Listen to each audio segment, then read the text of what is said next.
the scoring champ from the top against Marion. Durant, pull-up jumper, off the rim, and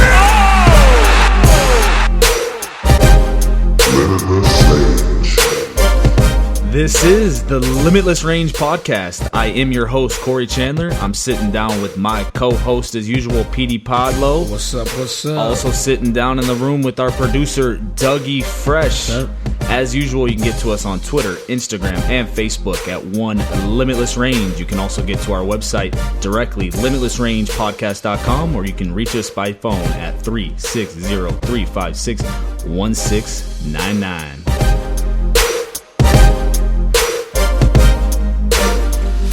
All right, fellas, we have taken a few weeks off, but we are back on one of the biggest days in the NBA, a day all of us have been talking about for quite some time. The Stat 2019 free agency begins today at 6 Eastern. We got a lot to break down today. We're going to go through the possibilities of some of these landing destinations for some of these top free agents. Also dive into the NBA draft that happened just 10 days ago. But first, let's discuss the end of the NBA Finals, because we haven't had a chance to do that. Got to give a shout out to our boy Dougie Fresh. He's kind of been on the Raptors and Kawhi all year. But first, we also have and brought to you guys Limitless Range writer Dan Morris is in the house with us to discuss some of this stuff. So what's up, DZ? How you been lately, my man? Good, guys. Thanks for having me back. Yeah, man. Appreciate you jumping on with us. PD Pod and Dougie, you guys got any new stuff going on in your life? No, sir. Same old stuff. New kid yet, Peter? No? No announcements? Nah, nothing. All right, then. Well, let's start. Let's break down the NBA Finals for a little bit here. DZ, I know you've kind of always been a guy that's battled for Kawhi and liked him even back in San Antonio. And obviously, we haven't got a chance to really chat with you about the playoffs in general. What was your take on the finals and kind of how it wrapped up? Just Kawhi for the whole playoffs. He even outdid my expectations of what I thought this guy could do offensively. Never thought he had what he brought to the table for the Raptors here. Congrats to those guys, man. What a great win for not just Toronto, Drake, Raptors, but how about the NBA? Can we get some parity up in here? Mm-hmm. So bravo to those guys. Yeah, man. No, I'm in agreement, man. That obviously I've been attacking Kawhi for quite some time, but he definitely proved me wrong, and I've said it on a couple pods now. And the dude's just a gamer, man. And I question his leadership, but I think he's just got a different style that maybe I definitely didn't recognize. Just that kind of calm, cool composure that he plays with seemed like it really spread out to the team. Pete, what about you, man? What did you think of the way the finals ended? I just thought Toronto played great together. It was a really great team win. Marc Gasol was pretty amazing. Kyle Lowry had some great moments. I was actually really happy for him because that dude gets hated on a lot. Even we hate on him, and it was cool to see him kind of shine through all the hate. Van Fleet, wow, bro, that guy was balling, dude. Just it's funny, like these guys that are just like pretty good players. You could just tell they're gamers in the crunch time and the big moments, and they were amazing. If you combine Lowry and Van Fleet, they outplayed Steph. Mm-hmm. So definitely turned into a superstar for sure. That's what Can't forget Ibaka, man, dude. Yeah. Watching him turn back the clock and block all those shots was pretty fun. Cool to see him win one. Cool to see Marc Gasol get that. Yeah. Van Fleet was amazing to watch, man. And as people joked, but ever since he had that child, that's what I'm going for, right? Maybe I can turn my life around going on kid number 2, and it still ain't working out. But we'll see about that. What about you, Dougie Fresh? I know you love this Raptors team all year. Probably felt pretty good to see them grab this one. Yeah. They're just really great, balanced team. And I've been on the Nick Nurse train for a while. He was just awesome. Great moves and stuff, sure. And they just outplayed him. Of course, it's too bad to see Golden State, with injuries and all that, but it was still a great series, great games, and like Dan was saying, a different team won the finals. It was pretty nice. It wasn't LeBron or the Warriors. Absolutely. Yeah, absolutely, man. Good for Toronto. As DZ said, good for Drake and the rest of that team, man. I just, after watching them, I definitely fell in love. You find those teams that you kind of didn't really expect to fall in love with watching, but as the playoffs went on and the finals went on, they were one of those teams that just, you felt the chemistry, man. And as Kawhi says, never too high, never too low. And I think Nick Nurse definitely bought into that. And they just seem like a unit, man. It's just one of those things where they don't have a bunch of superstars, but the chemistry fit, and they definitely made it work. One guy we can't leave out, we have to give a shout out to is what about Masai Ujiri, right? Yeah. Wow, the balls to pull the trade off. That's a great point. The criticism he took, like almost no GM probably would have did the things he did and brought them their first championship ever. And that midseason trade, I mean, at the trade deadline, that's probably the best trade of the trade deadline. I would think. That's a great point, man. I mean, we'll obviously jump into the Kawhi and the free agency stuff, but also just the fact of how much, you're talking about this, how much this could change, because it went into, you really went after a 1-year rental, and now it turned into, it looks like a 50-50 that he might stay with you long term. DZ, did you have some more to add to that? Well, I just wanted to talk about, echo what Pete was saying, and also add, he did also fire the coach of the year, didn't he? Yeah. That's a great point. And Took heat on that too. Yeah, I mean, and Nick Nurse, I mean, this guy did a fantastic job. You guys saw it against the Greek.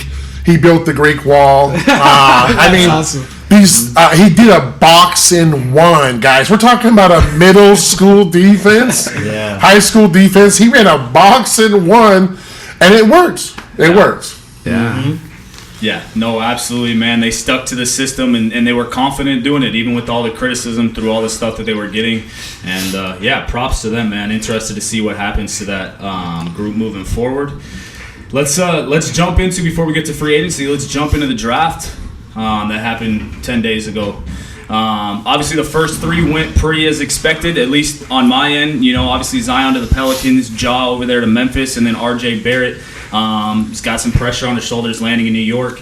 Did you guys see this going any differently? I mean, I think all of us, Zion number one, but DZ, did you have Ja and RJ flipped at all, or did you like that? I mean, absolutely not. I think that was the plan going. I think there was a little bit of buzz about the Knicks going PG, Darius Garland, but never really got serious. RJ Barrett was the obvious choice there. Yeah, for sure. What about you guys? Is this top three the way you guys had it shaping out? That's how I was seeing it. I mean, and everyone in Memphis wanted Ja. It seemed like, that's for sure. It could be a perfect fit. Just a perfect, hey, Mike Conley, see you later. Hey, come on right in and here, Ja Morant. Yeah. Could have worked out perfectly. Or is that a word? Perfectly, or I don't know, but it is today. I just made that a word. Fuck it. We're using what we want. I like it.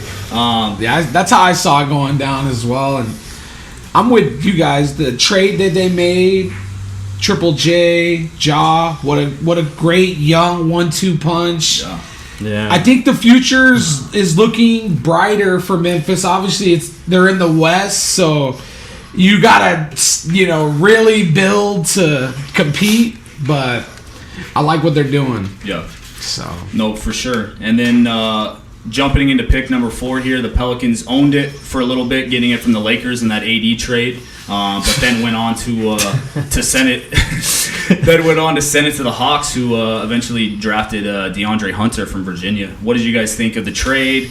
The Pelicans moving down, and then also the Hawks moving up to get DeAndre. You want me to go? Sure. Yeah. I love the move for the Hawks. I love DeAndre Hunter. Looks like he's going to be the real deal, and the Hawks continue to just add more talent to that team.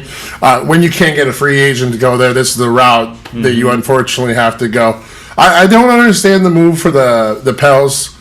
I really think they could have locked down one of them nice PGs. You got Darius Garland in there. You got Kobe White. But and then they got Jackson Hayes. I don't want to get too far ahead, but the kid's raw. He doesn't have a jump shot. He can dunk the ball. He can protect that rim. But, I mean, how are you going to get him in that lineup? I mean, I know Zion, we know he can still space the floor, even though he's not a good three-point shooter, just simply from how dangerous he can be going to the rim. But it's just two guys out there who don't really shoot the ball very well. I didn't like the move for the Pels. Yeah, no, I think that's a great point. Before we jump more to the Hawks talk here with this. Let's talk about the Pelicans then in this spacing, and as you talked about with Jackson Hayes, because from what I read, Jackson, he only shot 3 shots outside of the paint his whole last year in college. So he's definitely not a guy that can space it. They have Lonzo, who's struggled shooting. They got Ingram, who's not really known for, spreading the floor. And they now have Zion, who kind of can spread the floor but isn't known for it necessarily. What does this look like? What do you think, Pete? As you like to break down spacing, how do you look at this Pelicans team? I look at this as the new general manager fucking got excited and just took the first offer he heard. Griffin? Yeah. Right. He's an idiot, in my opinion. No, I'm being 100% real because like DZ was saying, it makes absolutely no sense. And it's the beginning to Zion's free agency. Okay? Because you're not putting the right pieces around him. You need shooters. Dude, I watched the Pelicans a bunch. Drew Holiday's one of my favorite players. He's not a spot-up guy. He likes to shoot off the dribble. Mm-hmm. So that's another guy that's not really a spot-up guy that's trying to space it for anyone. They don't have any floor spacers. Why are you going to draft another dunker when you just got the best dunker in the league? Space it out for him so he can go to work. Yeah, that's a good It made absolutely no sense. And if it's one of those guys where it's like, well, yeah, it's a draft pick. He doesn't have to play a bunch to begin with. Could be something to develop or whatever. It's like, well, then why did you draft him way up there? Why did you go get that pick? No, duh. And if you're going to go that route, you might as well just made a trade with the Knicks and took RJ. And at least you would have had a nice 1-2 punch, And the Knicks actually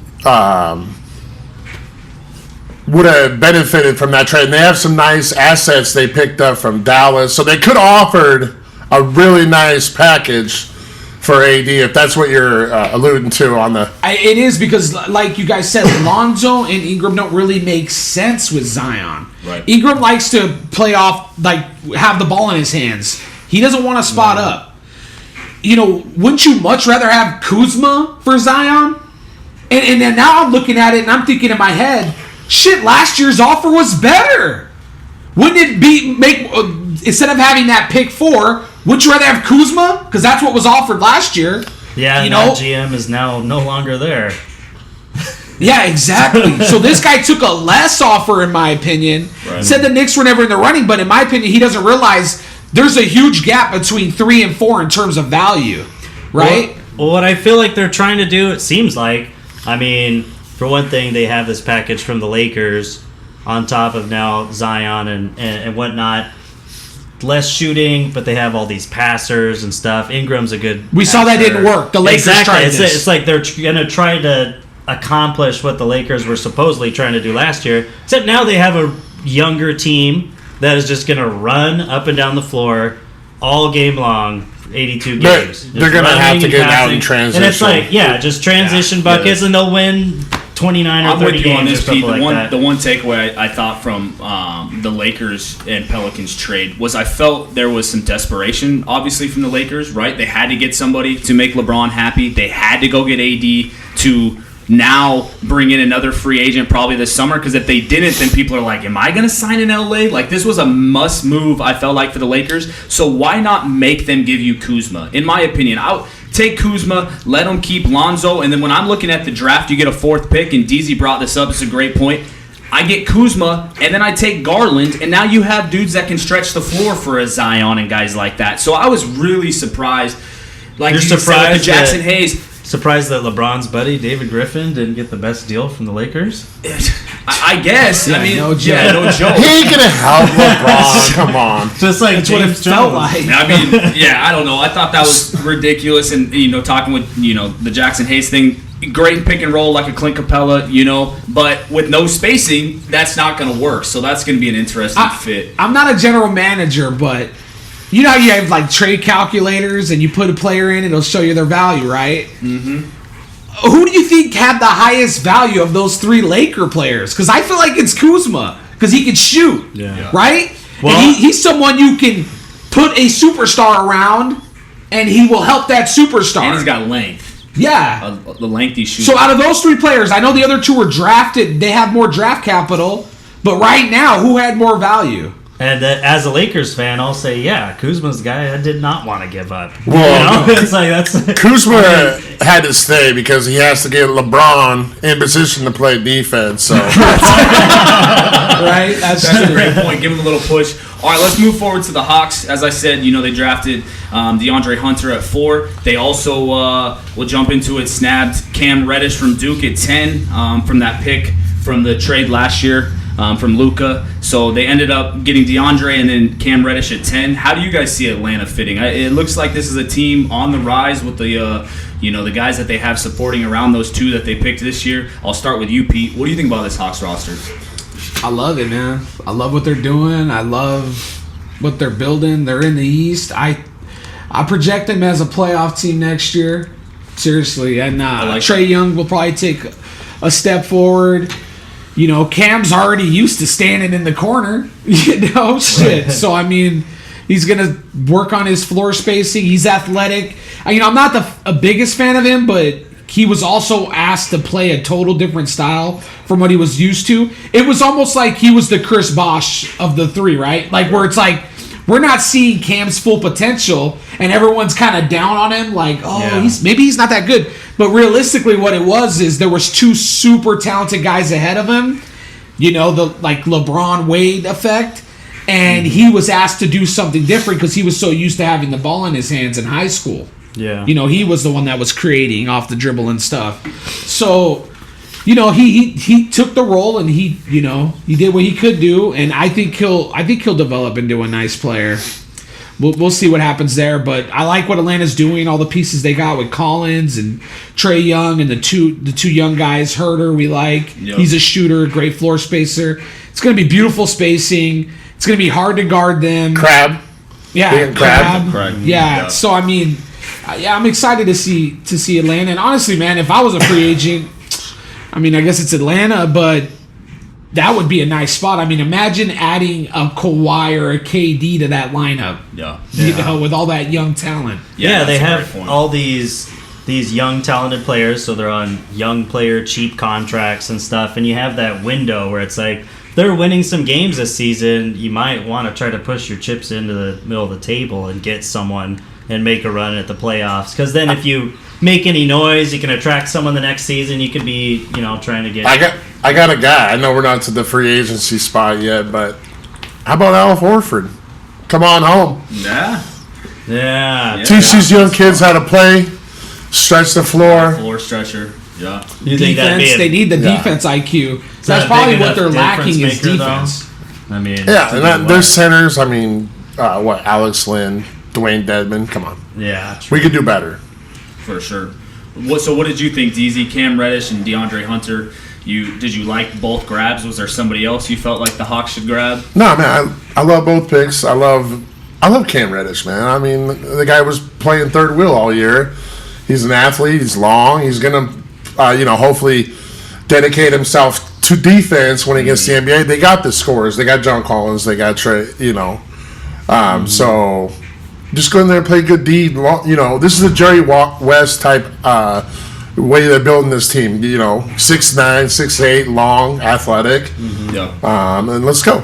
Yeah. No, I agree. He kind of reminds me of someone that could turn into a Kyle Kuzma, right? Another tall, lengthy shooter. 7-foot wingspan. Like DZ said, if he picks up his defense, man, this kid, and he plays with, in my opinion, a lot of confidence. Even playing behind two superstars, he shoots the ball with confidence. So I think he was the better shooter of all of them. Yeah, from 3-point at least. For sure. Yeah. So I'll be interested to see how they develop that one.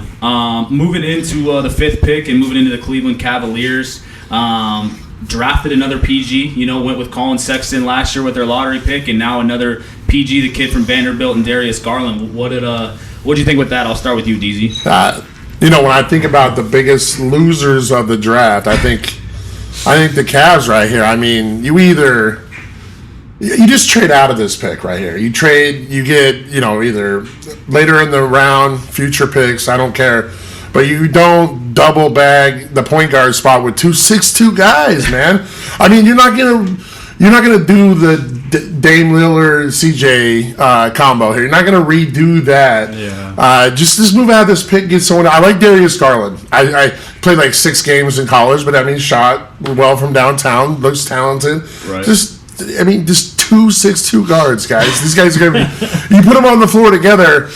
I mean, the other team is just going to be salivating if they have anybody that can ISO, either guard spots. Yeah, it's funny you bring up Damon CJ because actually, Colin was on some Yahoo like draft analyst thing, insider thing that was going on as soon as Darius was picked by Cleveland, and that was kind of his first thing. He's like, hey, CJ and Dame were able to make it work, and he kind of played off of that's, I guess, what we're going to go for. And it sounded like he wanted confidence in it, but at the same time, there's nothing really else he could say. Yeah, convince yourself. What did you think, Pete? I see you shaking your head. No, I agree with DZ. I mean, everything he said is right on point. I'm a big fan of defense. I mean, if you look at how the Warriors lost, it really wasn't because of offense. It was because the other team was just so good in defense, so long, so athletic. A lot of shot blockers, a lot of contests on their jumpers.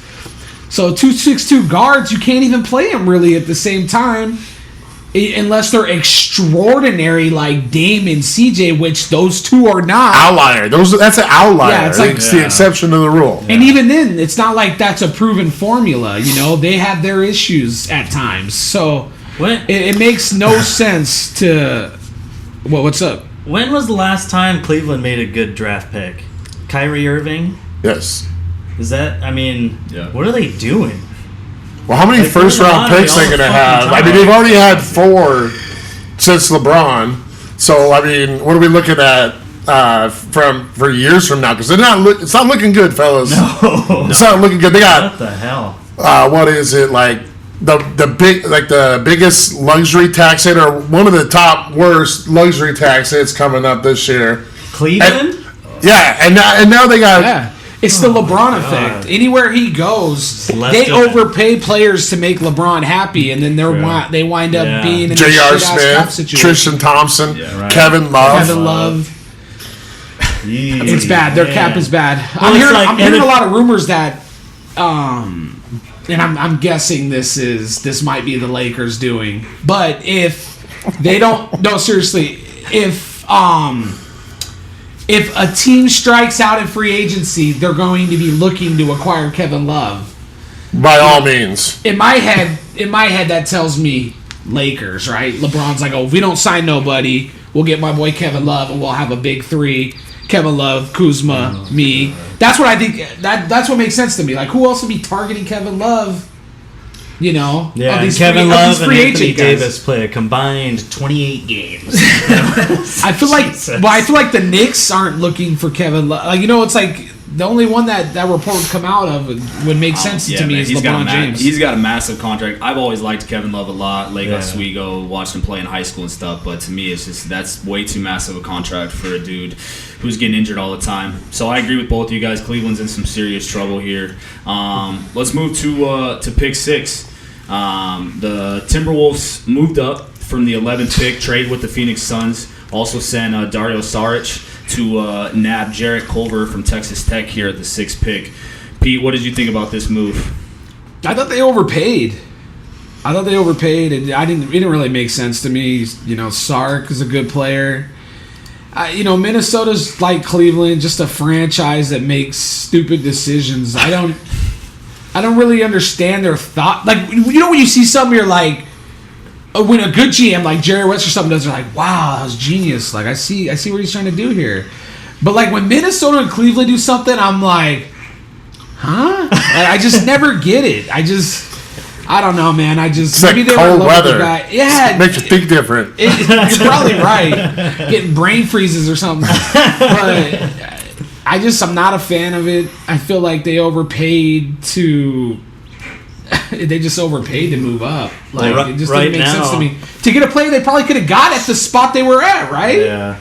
Isn't that where he was projected? So. Well, right now, supposedly Minnesota's going all in. Their plan is to sign D'Angelo Russell, supposedly. We'll see. I like that if they could pull it off, but here's the thing. D'Angelo Russell just played for the Lakers and the Nets. You really think he wants to go to Minnesota? Like, come on. You know how hard it's going to be to sell him on that? My boy Cat's over there. Of course he wants to go there. Right. Hey, listen.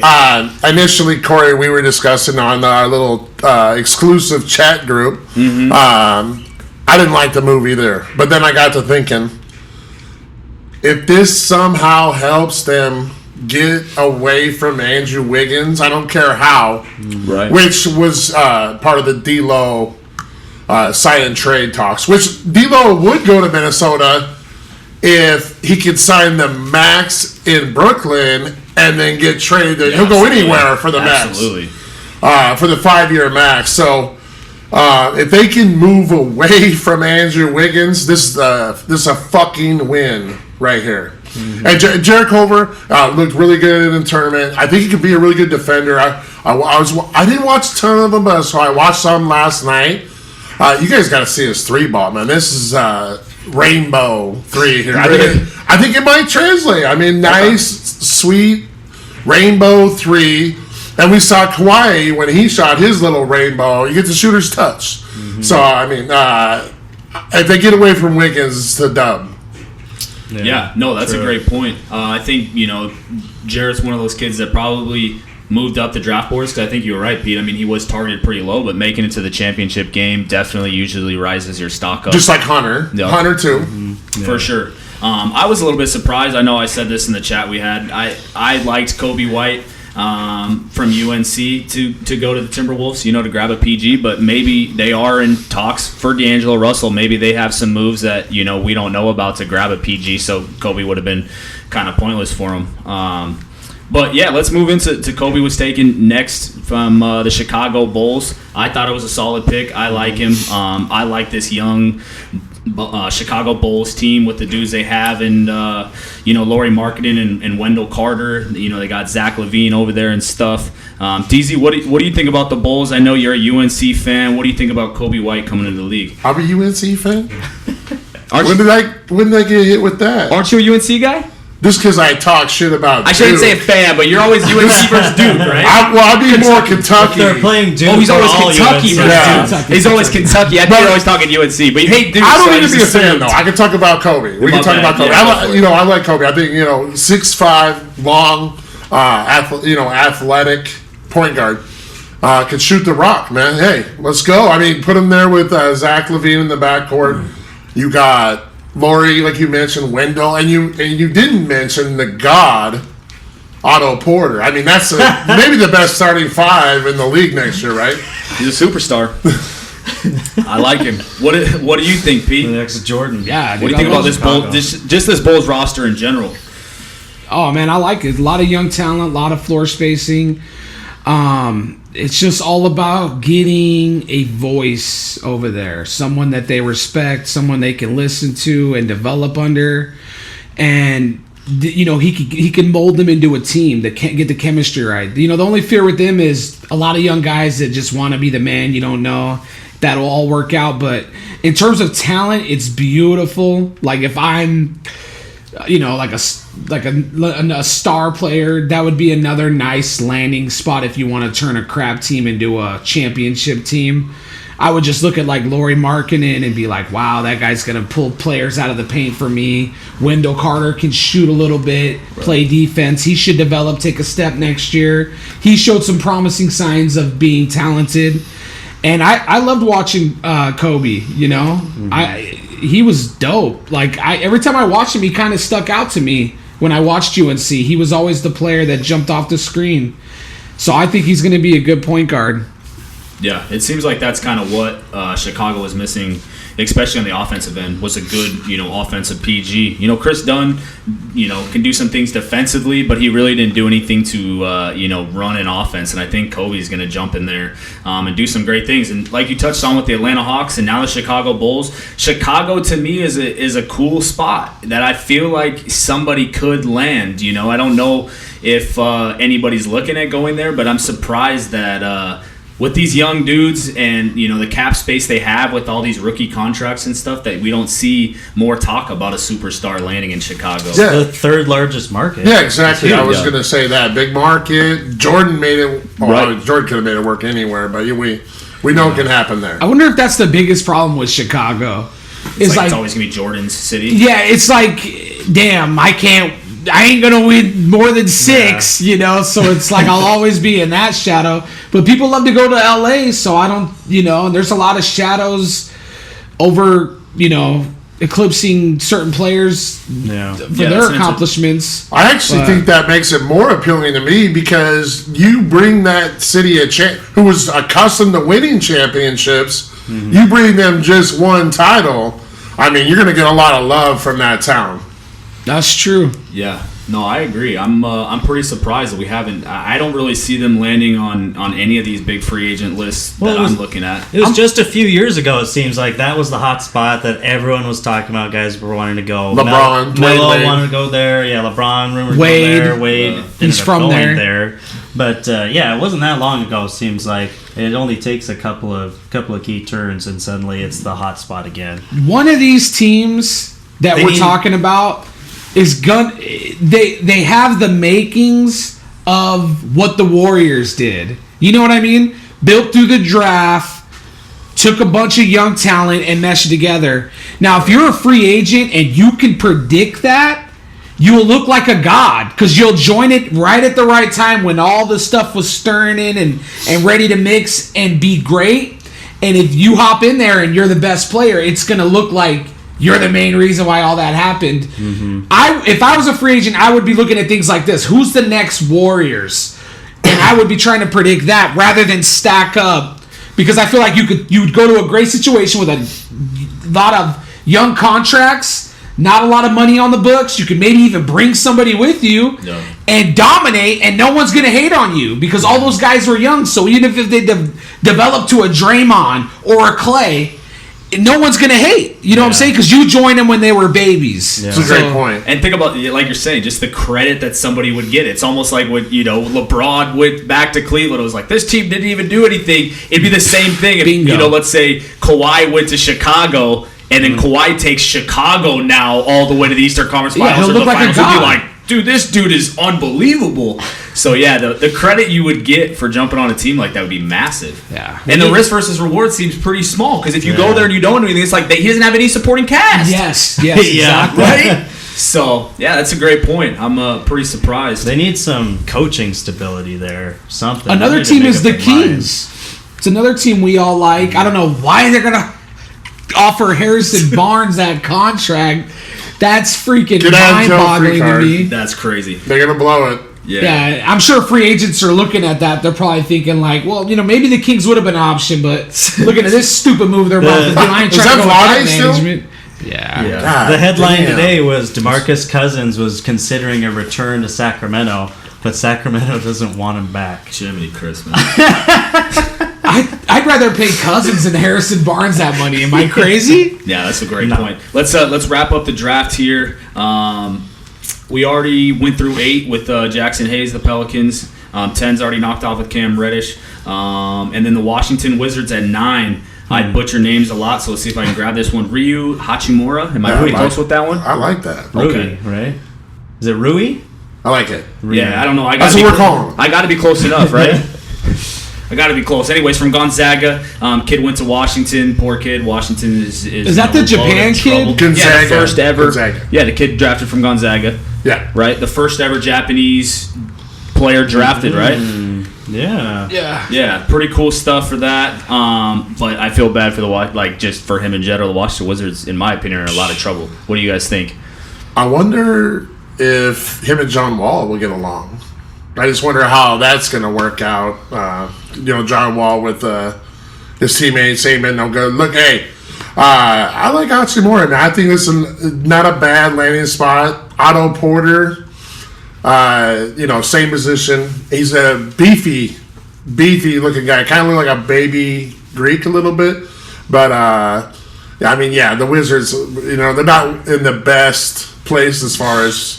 Having prospect. Not like any of those teams we just mentioned with the Bulls and the Kings. Yeah. So we'll see how much he can grow in a kind of a toxic environment. Yeah, I guess you do have a point though. They got LeBron? No. I guess you do have a point though. With a team that is in some trouble, this might be an opportunity for a kid really to shine rather than going somewhere where they already have a lot of stuff going on. I mean, Washington really, outside of Bradley Beal and John Wall will be back, but they don't have much. So maybe it's an opportunity for this kid really to show something. What do you think of this? I mean, yeah, if we're talking fantasy, I might like him more as a rookie because he's going to have more opportunities. But yeah, that team's just going to suck. They'll probably get a couple top picks the next few years. Especially, they're trying to move Bradley Beal still, right? No. Or is he supposedly they're trying to build around Bradley Beal? Man, they always be talking. We never know what's going on. Yeah, I know, you're right. Until Woj exactly. I'm about to say the same Until thing. Woj Bob drops, and I don't even believe Can it. I call this guy? Can I call Woj and ask him shit? I don't want to wait for his tweets. For real. Right, I gotta log on to Twitter. Yes, I don't know. It's just the Wizards are a mess. John Wall's contract's a mess. I like Bradley Beal a lot. So, I mean, maybe this kid and Bill, I don't know.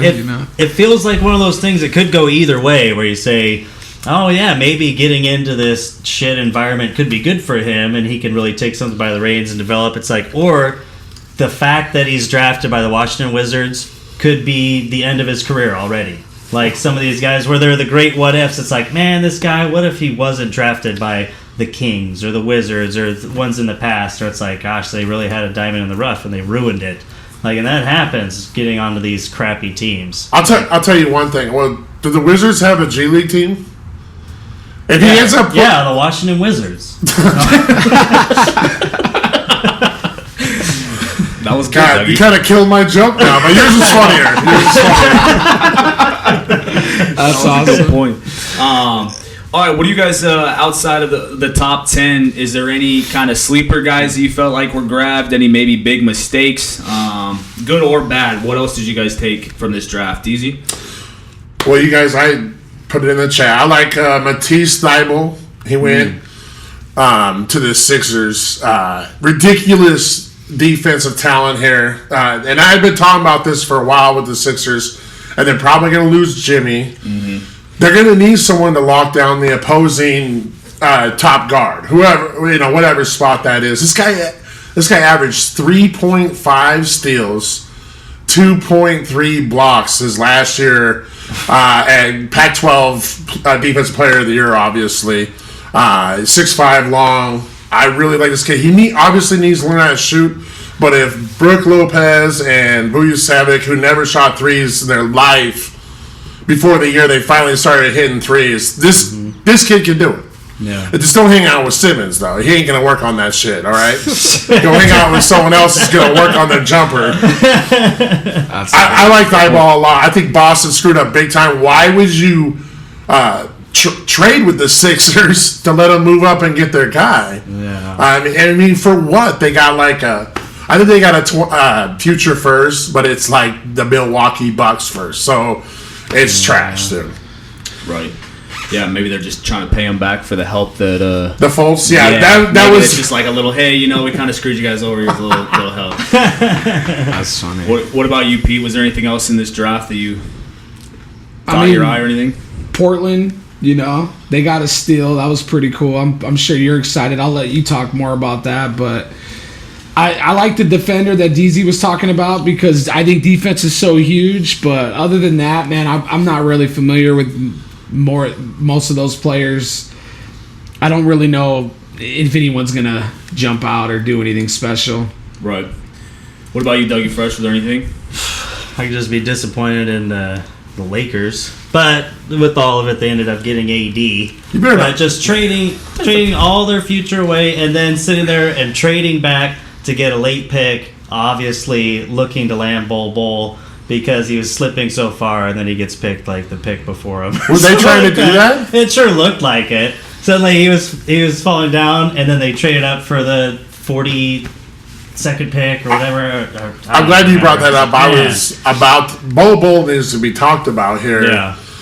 Denver. I mean, again, what's the big deal if you miss on a second round pick? Just take this guy who was supposed to be a top 5 pick I mean, he's 7'2". He can shoot the three. Yeah. And again, Denver's killing it, man. Denver's killing it. Yeah. Yeah, if he doesn't turn out well, who cares? Who cares? And he could turn out insanely well, you know. You could argue that with the late first, right? Those are almost like seconds. Yeah. I mean, except for a guaranteed contract, but it's still, I mean, yeah, late first, second, who cares, dude? Yeah. Yeah, I feel like in those positions, like you're saying, you just take the highest reward guy you can get. Because, like you said, if it turns out to be a bust, it don't matter. You're losing your job over a bad second-round pick, that's for sure. Yeah. So, yeah, no, I'm with that. Yeah, you brought up, Little coming to Portland. I was pretty excited. I really didn't know that much about this kid, but after watching some of the stuff, obviously people are hyping him up a ton, calling him like he has the potential to be like a Kawhi Leonard type of player. He's lengthy, his wingspan's ridiculous. But really he's just a great fit for Portland because we're lacking in that position, right? So it's one of those things that's like he could turn out to be a beast in the position that we need. So why grab a guard or something like that? I haven't really seen much of this kid, but I know going into last year behind Zion, he was supposed to be like top 5, I believe. Yeah. From everything I've read, right? Wasn't he coming out of high school? He's supposed to be like top 5. So everyone's saying he's a steal of the draft. I'm interested to see what he does. I think coming in under Dame's leadership, it sounds like he's a kid that had some. A lot of people doubted when he was younger and things like that, so maybe he's kind of got a similar story. But yeah, I'm just really interested to see what he can do. I'm happy with it for sure. I wasn't expecting much going into the draft from Portland, 25th pick. What we end up with, I guess we'll see. But it sounds like it's a good one. So, well, what's nice about him, and since I'm a Tar Heel fan, my bad. So let me speak on this real quick. I mean, instead of Damian Lillard running through screens, running all over the place on defense, now you got Nasir Little to do that. Yeah. Okay. So I mean, that's a good. That's a position of importance for your Trailblazers. For sure. Well, hopefully the coach will allow him to defend Steph and guys like that. You stop hating on my boy Terry, all right? He's done some great things. Tell him to stop having Dame run around and waste all his energy on defense. I emailed him, all right? Damn, I emailed him. He fixed it, all right? All right, yeah, he fixed it after day 2. If you're looking for a great deal on authentic NBA jerseys and apparel, you've got to use the NBA Store. Limitless Range has partnered with the NBA Store to get you big discounts on real NBA gear, including up to 60% off all clearance items when you visit limitlessrangepodcast.com/store. Don't search the internet all day for cheap knockoffs or used jerseys. Get real, authentic apparel at really great prices and support Limitless Range while you're doing it. Visit limitlessrangepodcast.com/store today and get everything you need to rep your favorite team. limitlessrangepodcast.com/store.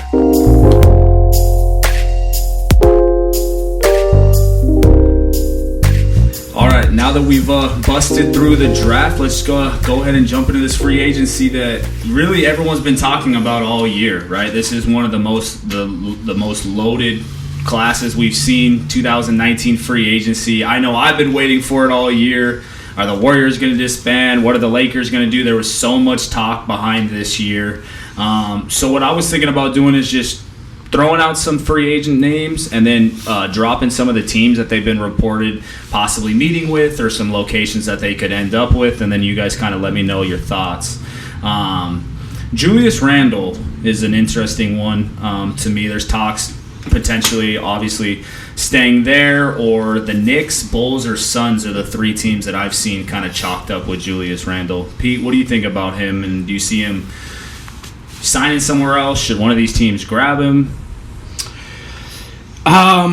Randall, the Knicks, the Bulls, and the Suns is what you're hearing? That's what I've seen, yeah.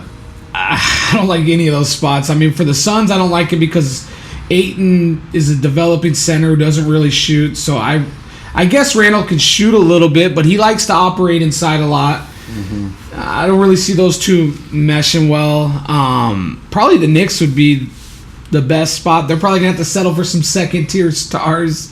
So, Terry Rozier and Randall or whatever, that's going to be their headliners. That's eighth in the East right there. It's going to blow up.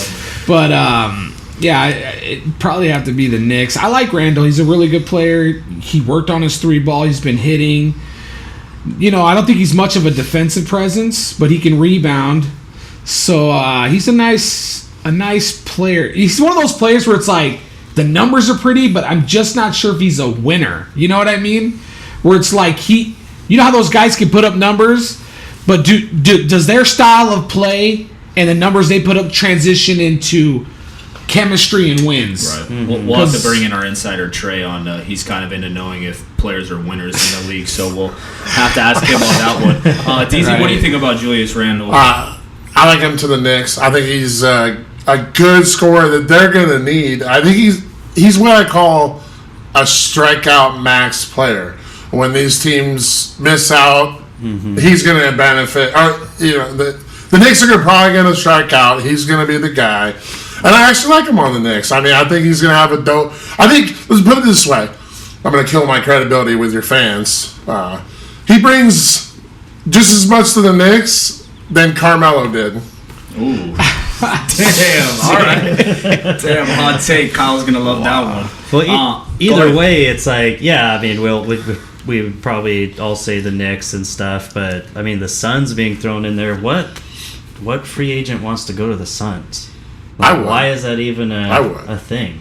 Yeah, I mean, just you think they have a good enough future or something? I mean, it's just... Well, I heard the owner's a dickhead. Yeah, but besides that... The owners and front office seems like it means more and more to these players nowadays, because it's like, you think about it, this is where they're choosing to go to work. And some of these places, like, why would you want to work there? Well, you got Booker locked up, you got Aiden locked up. If you're winning, you're winning. That's true, but... I don't know. I just don't see it. It doesn't seem appealing at all. It's a good point, but there's a difference between a max player and what was it you said? Strikeout. A strikeout max. A strikeout max player doesn't have a choice of his max destination. It's usually like, what stupid franchise is going to offer me the max? You know, I'm trying to get paid. That's a great point. What about Danny Green? I'm seeing obviously staying in the Raptors, just won a championship there. Potential to the Lakers and potential to the Mavs. Wow.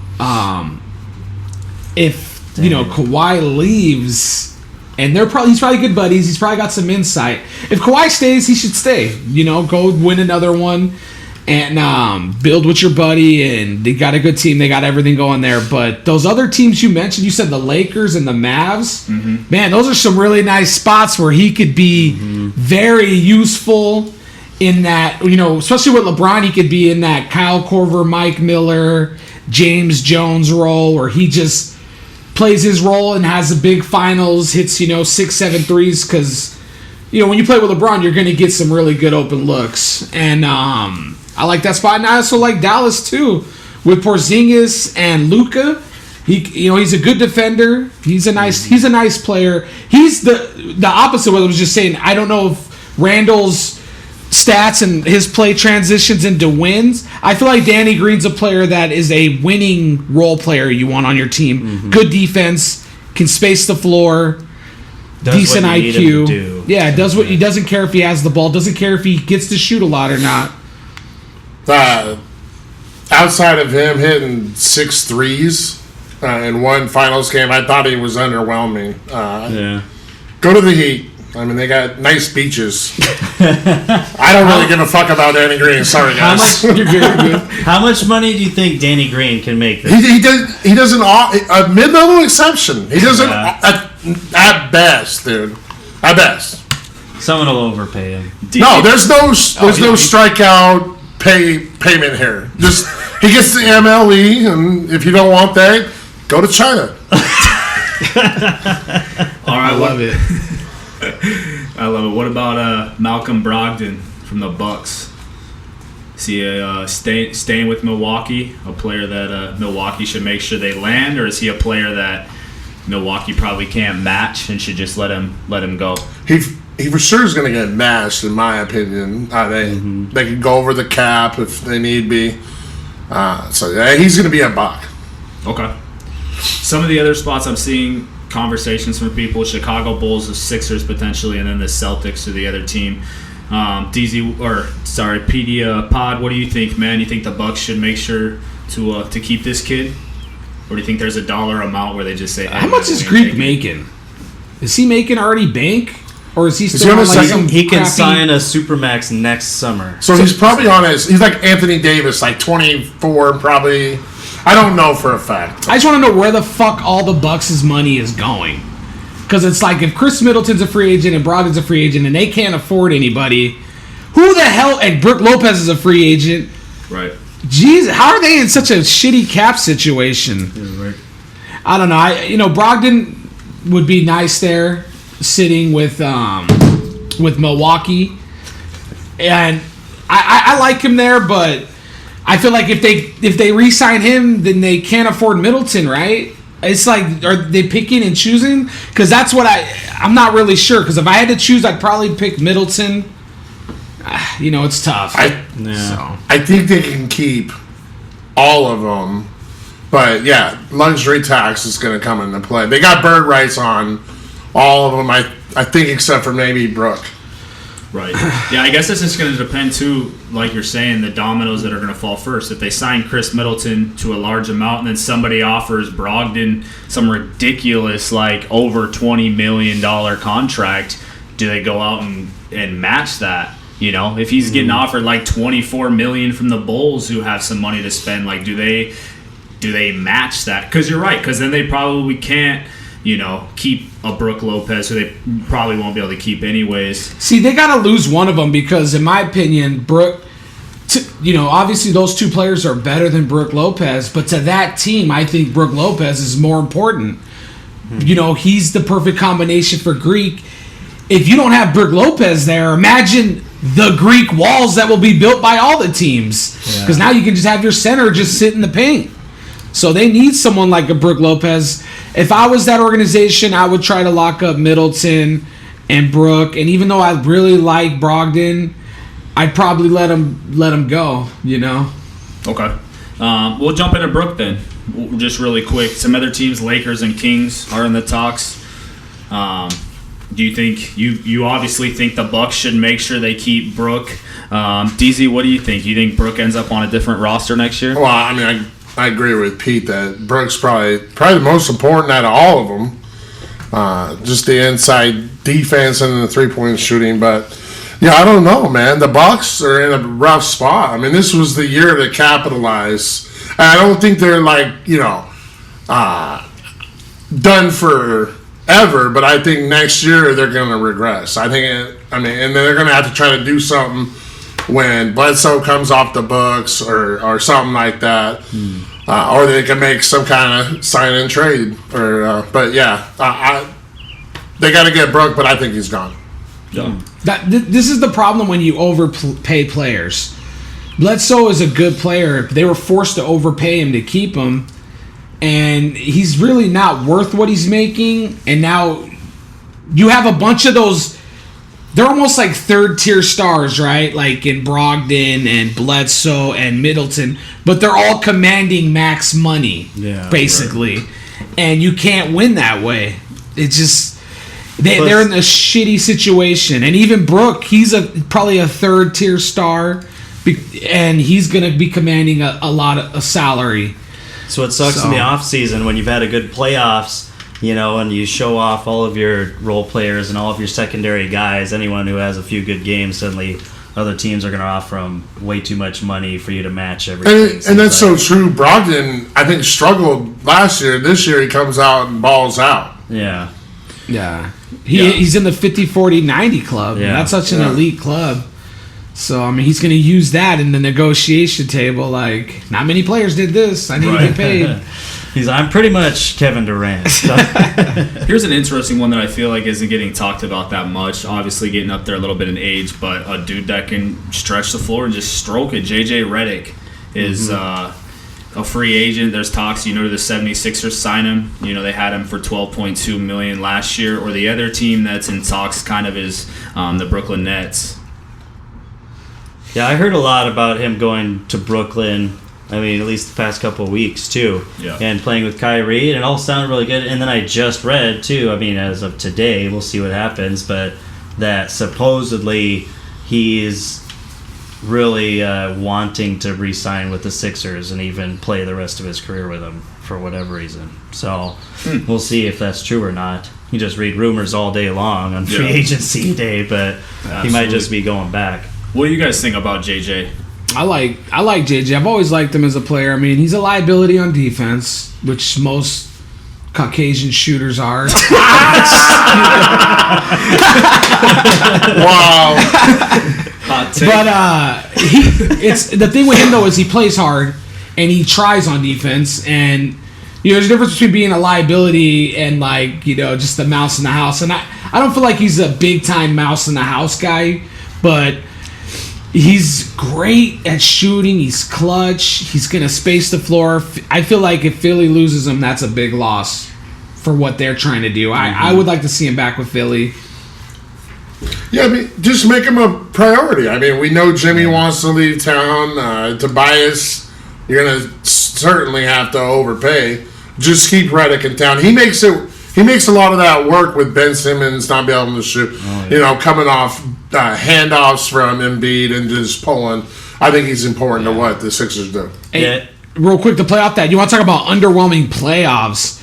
Tobias Harris probably had the worst playoffs I've seen by a good player that had a good season. Yeah. He shot like ass, and honestly, he's the biggest reason why Philly didn't move on, because Jimmy and them got him so many wide open looks in the corner, and he bricked them all. If he hits a third of them, they win that series. All right, well, let's jump into Tobias then, as we're talking about Philly here. What do you guys, you're obviously talking about, is this something that Philly should be trying to pay? I'd rather have Redick and Butler if you're going to give me two. I mean, Tobias, man, I really like Tobias too, but he seemed like a choker. And I can't, me and DZ, we're not really fans of guys that really, I hate guys that regress in the playoffs. Mm-hmm. Like, perfect example is DeMar DeRozan. I would never want to build a franchise around a guy, to me, that literally, his palms get sweaty and the ball's fumbling around.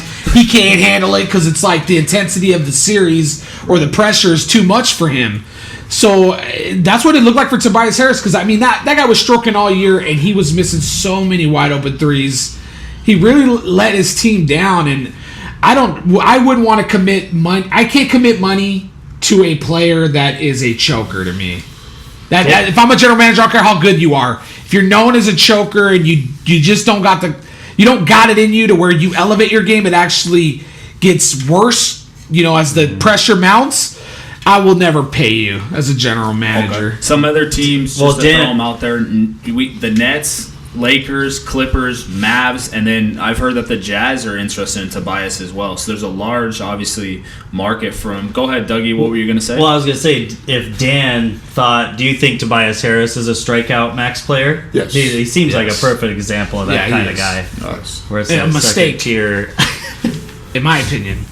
So what do you think, DZ? How do you think Philly should go out there to Tobias? Should they let him walk? Do they toss him a certain number? What are your thoughts on I think they let him walk. I actually think he's going to end up. It's going to be kind of funny with the Clippers. I think they're familiar with him. I think he played well for them. I think the Clippers are going to land. I don't want to spoiler alert this, but they're going to land a pretty big star in my estimations. So we'll get to later in the show. Looking forward to that. But yeah, I think that's what they're going to get, that big star. And they're not going to be able to get the other big star because they're worried about this pretty girl over here. And then after they're done with this pretty girl, they're going to go get this okay-looking girl. But I got you. Buy her a really nice dinner, like a pretty girl dinner. And that's what's going to happen. Okay, lucky girl, but come playoff time with no makeup, she's ugly. I don't know. I'm excited to hear that then. Yeah.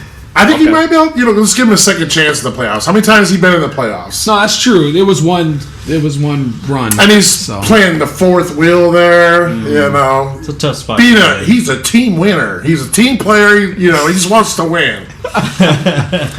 Yeah, that'll be interesting to see where Tobias ends up. Man, it's just so crazy to me how many names are on this, right? When we get to free agency, usually it's like one or two big names and then like three or four of these guys that no one really cares about, but we'll talk about. This one is like, dude, where is the entire NBA going? This is another one, right? DeMarcus Cousins. Does he stay with the Warriors? Does he end up in the Knicks? Does he end up in LA but with the Clippers? Or probably not the Lakers. And then you brought up, does he end up with the Kings again? Or someone was saying the Kings didn't want him. Was that you, Dougie? Yeah. Okay, so the Kings don't want him. So supposedly he wants to go back, but the Kings might not what's going to happen to DeMarcus Cousins in this offseason? Where does he end up? Dude, I feel bad for this guy. He sounds like nobody wants him. Seriously, like every time I hear something, it's like, you should have seen Stephen A going off about if the Knicks got Cousins. I was like, dude, this guy's so rude. He was like, I'll lose it. Like, basically, like, Cousins is just so trash. Like, man. I don't know, man. I like Cousins. I love the heart, dude, to get back. Like, he's a good player, man. He seems like a team guy. He always says good things about his teammates. He plays hard, and he's going to try his hardest to get back when he's hurt. So, I mean, I don't know, man. For him, well, a cool spot. I mean, he'll probably be like Randall, and end up in, if Randall doesn't go to New York, it'll probably be him. You know what I mean? Right. But if a spot where he can help a team win, I feel like Sacramento should take him back, man. That would be a cool spot. You got Bagley, you got Cousins, you got Fox. I mean, I'd rather pay Cousins than Harrison Barnes.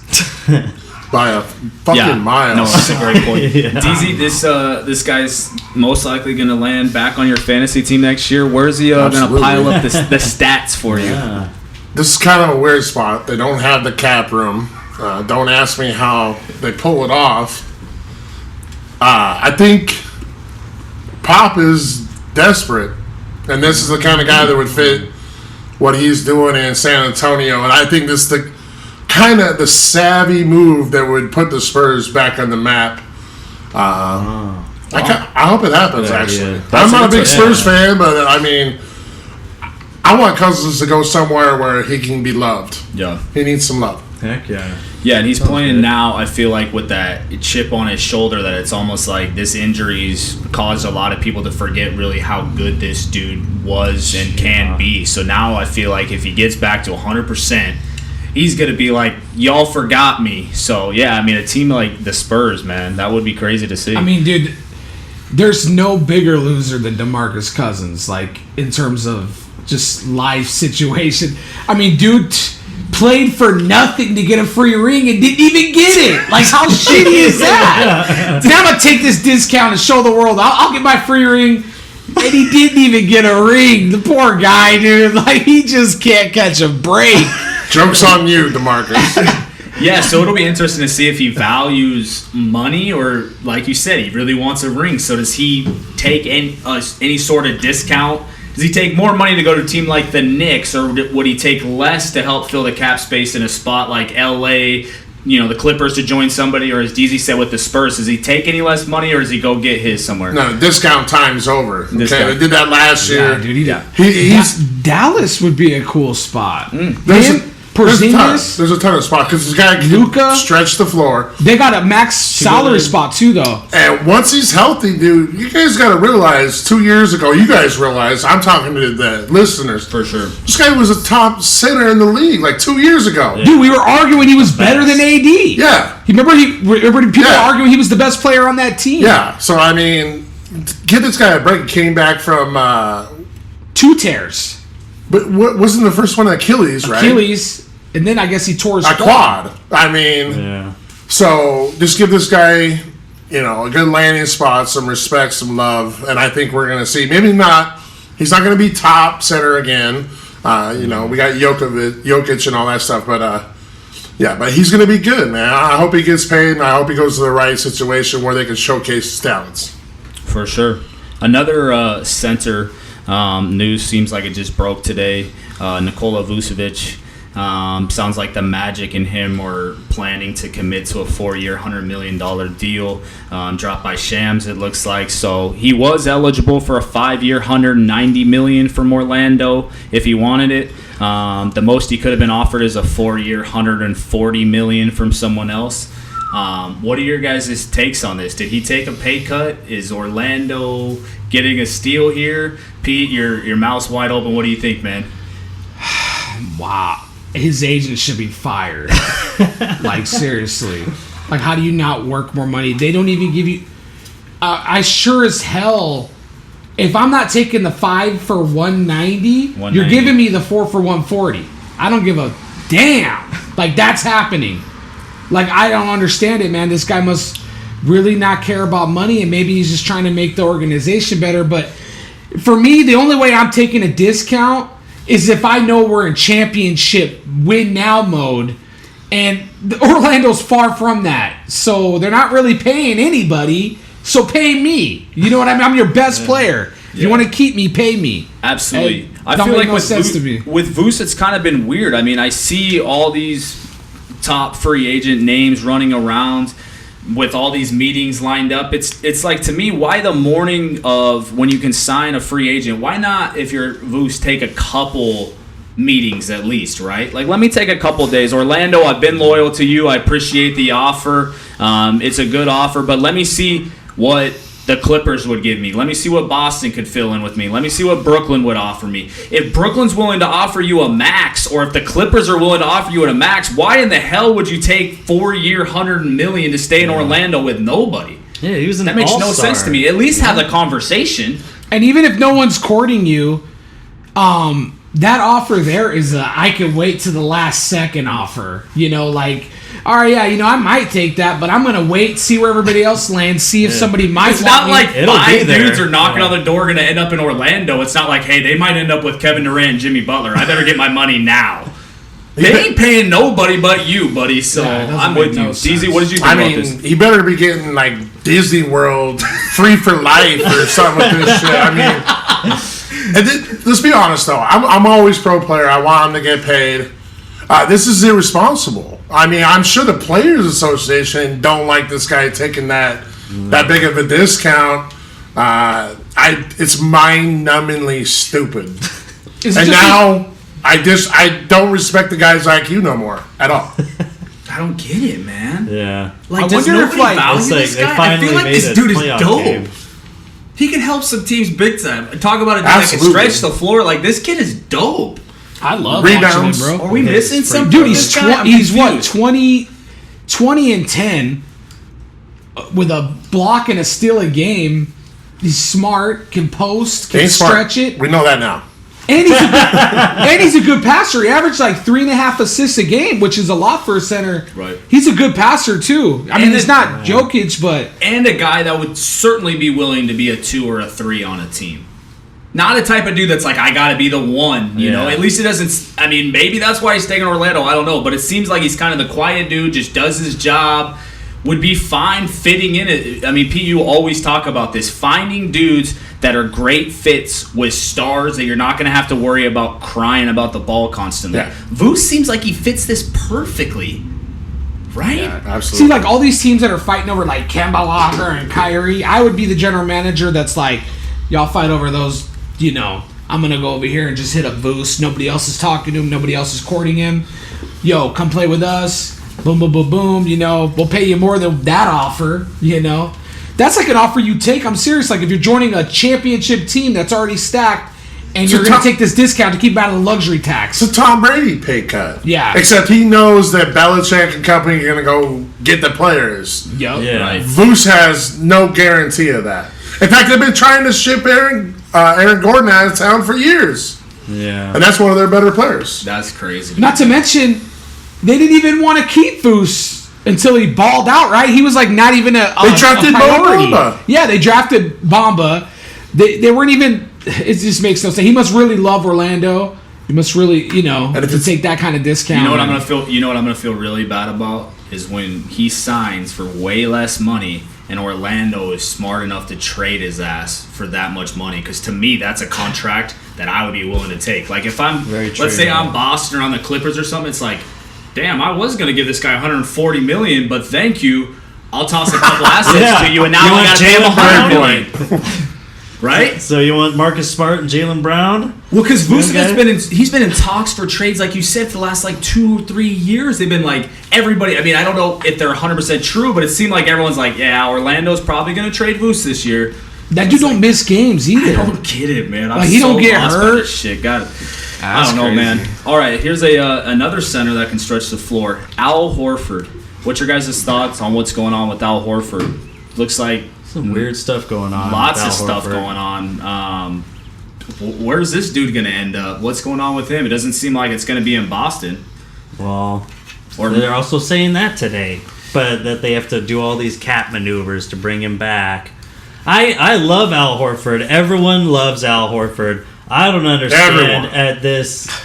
Every person in the United States loves Al Horford, even outside. That of the is United a fact. States too. It's just a fact of great life. point. But it's like the guy's not young. I don't understand why suddenly his market is demanding such a huge number. Like, I mean, he can help he's a great player. He could probably help the right team get to the championship and stuff like that. But this $100 million contract, I don't know. It just at first I thought it was just all these smoke signals and rumors leaking out and stuff like that, and upping his trade value upping his value and all that. But it all seems legit. And now today, what Philly looks like they could have been the one that wanted to give him $100 million, and then it could have been Boston trying to bring him back. And I don't know. Everyone wants him, I guess. Maybe he'll have like Vuce's mentality and take 2-year $30 million or something. Right. I'm seeing one team that's veterans minimum talked about landing and that I think would be a solid fit for him and the team is the Pelicans, who we discussed earlier, who can't stretch the floor, right? You give Jackson Hayes some time to come off the bench and develop a little bit. I don't know how much I'm willing to pay Al Horford necessarily, but he's the 5 that would stretch the floor for you, and that veteran dude who in a locker room with a bunch of young guys that I think could be good. What do you think, Pete? Man, I feel like Al Horford's like, that saying, trying to have your cake and eat it too or whatever. Yeah. I mean, it seems like he only wants to go to a contender, right? And so I think the Pelicans would be out for him. But then he wants a max deal as well. I really don't. I mean, we were going from worst to best, right? I honestly think we should add Horford before Cousins and Vucevic in this whole conversation, because that's true. He's a good player. He's older. He's a smart defensive player. But I don't know, man. What was the team you brought up? You said Hawks. You say the Hawks? Yeah. Going back to reuniting with the Hawks. That'd be a good spot. Yeah. You said the Lakers, didn't you? Yeah. I mean, of course, they do that. But like, what does he want to do? Like, that's what I don't get. Like, what does he have? Wants what to is be he a trying max to do? player on a championship. It's like, dude, you're not that guy. Yeah. To be demanding that, you're more. I really But at don't- the same time, don't it think he's feels gonna like max, people is are he? wanting him. This There's is no gonna way be crazy. Yeah, as you talk about a strikeout max, I don't even think he's a No, strikeout he's max. a 2-3 year. Isn't that what he's targeting? Didn't he opt? Well, he's out gonna of he'll get a big contract. Well, we talked about Yeah. this. He's probably gonna get like a 3-year, $70 to $80 million contract. And what it does, he opted out of a $30 million a year contract to get those other years. But yeah, now he's adding 3 years. And look, I like the Pels. I heard they might be out, but I do like the Pels. And for what you talked about a little bit, Pete, earlier, they gotta show Zion they're serious about this shit. And let's go compete right now. Let's do it from the get, like day one. I'm sure the guy doesn't lose very much. Let's not start year one. That's going to leave a bad taste in his mouth. Yeah. And he does fit that team. Jackson Hayes letting him sit on the, bench and develop. Yeah. Mm-hmm. Yeah, no, for sure. Did you have anything to touch on with Al Horford, Dougie? I thought he talked for like ever. Already I know. did, Dude, touch on what? You never listened You wouldn't to me, shut Corey. up. See, how much America loves Horford. My bad. America loves her. Everybody likes That's true. Everybody loves Horford. Everybody Yeah, hates you're right. My bad, Dougie. All right, Dougie, I'm going to let you start on this one then. No. Yes. D'Angelo Russell. Oh, man. What do you see happening to this guy? It's going to the Lakers. That's kind of the conversation. That's why I figured I'd let you lead with it. I don't know. It's funny. When we were reading earlier today about the Timberwolves trying to get him, and then that got brought up in the our draft conversation or whatever. But man, he's a hot commodity. That's for sure. Yeah, I got Lakers, Al Knicks, Timberwolves, Suns, staying with the Nets. So he's going he's from in the some Nets conversations. to the Knicks. That'd be funny. I don't know. Seem to be going from a playoff team to who knows what. That's the thing that sucks. Now Kyrie's bullying him out of that team, where he Bullying seems him. to be pretty loved already. They said they would keep both. Yeah, I mean, that was they an shouldn't. option. It's stupid. Probably, but I don't know. I like him a They could lot. be It the would be next- funny if he came back to the If Lakers. they both stayed in the Nets, then they could be the next Darius Garland and Colin Sexton. Yeah, exactly. So- Yeah. Great point. I feel if, What do you if they think? can't sign another guy, you keep both. Even if you don't think it works, you keep both just so you have one trade asset Yeah. for later. You know what I mean? If it blows up, you're like, okay, well, I got D'Angelo Russell here. Who wants him? So Yeah. you never let talent walk. Young talent like that, because you can always get something for them. For D'Angelo Russell, I mean, I'm hearing the Lakers too is what I've been reading. I don't know why anybody would want Isn't it funny how the Lakers are such a popular franchise that they could throw someone under the dirt, just drag them across the dirt, and that guy will want to go back there because it's LA and it's the Lakers. It's like, how many franchises could do that? Yeah, you know what I really. mean? So It's kind of crazy to think, just talking about the dominoes falling in this, right? So let's say Brooklyn lands Kyrie, which it seems like they are. From what I've heard, he's already in Brooklyn, ready to sign something potentially by the end of today. If all of a sudden Kevin Durant lands in Brooklyn, D'Angelo Russell gone. That could land somewhere. If the Lakers end up for some reason landing Kawhi, it's like, yeah, we don't want you either. Now it's like, I guess I'll go to whoever's willing to offer me the most money. It's just interesting that so many different dominoes can change. Like, how long do you wait to find this stuff out? Like, does Brooklyn obviously wait? Because they got to try to go for, they got to have a meeting with Kevin Durant and try to go for this dude. So they're going to wait some time. Do some people sneak in? So, I don't know, man. That's going to be interesting to me. if both teams were gonna, before DZ goes, if both teams were gonna sign, why not just go to the New York Knicks? If both players, Kyrie and Durant, the whole Brooklyn thing is just mind-boggling to me, because it's like they're gonna lose D'Angelo Russell, and if the argument is, oh well, Brooklyn's a better team, well, isn't that because D'Angelo Russell was there? So it's like, you guys are basically joining almost the same situation. It's a tough question. Like, who has the more talent, right? Without Karis Russell, LeVert, right? Jared Allen versus Mitchell Robinson, R.J. Barrett, Kevin Knox. It's a lot closer than people think, right? If Yeah. you're taking D'Angelo Russell out of the equation. True. So it's just funny. Well, Do you think it has to do with the whole media thing? I mean, Kyrie Irving talking to the media and all the pressure of that. Do you think that's a reason to land in Brooklyn instead of New York? Because do you think Kyrie's same, just right? going there? You get but the Knicks. The Knicks- I would say dealing with Knicks media Like is just Stephen A. ridiculous. Smith ain't going to be hating on you every second if you're messing up in Brooklyn. He's going to be hating on you every. There's a ton but of New even- York Knicks but media members. the pressure for Brooklyn is going to be way higher than for New York, because you're joining, what were they, the 5th seed? Right? No. The expectations of Kyrie and Durant joining that team would be championship. Now, I feel like the expectation on the Knicks, a team that's like literally dog shit, was what people look at it as, is going to be, well, let's see what they can do, Yeah, but I mean, they're these, gonna you know be these championship, Knicks but- media members, man, they feel so entitled to everything. Like, losing Zion to them was like Zion picked somewhere else, and they're just pissed about it. It's like, dude, I feel like they're so entitled. If they got Kyrie and Kevin Durant, they'd be like, even if Kevin Durant doesn't play next year at all, he better still help us win a championship. Yeah. I don't know, dude. Their media members are crazy. DC, what do you think on D'Angelo? New York's New York. Look at, I'm just going to tell you what I want to happen. Okay. I want him to go to Minnesota. Corey, we got into it a little bit. Cat, Dame. I didn't really respond to your I noticed uncalled that. for. I noticed that. Let's talk about it. So, I can recognize that big man can affect the game like a guard can as far as wins and losses. But I still do respect the big man quite a bit. I mean, except for with my original statement I just made.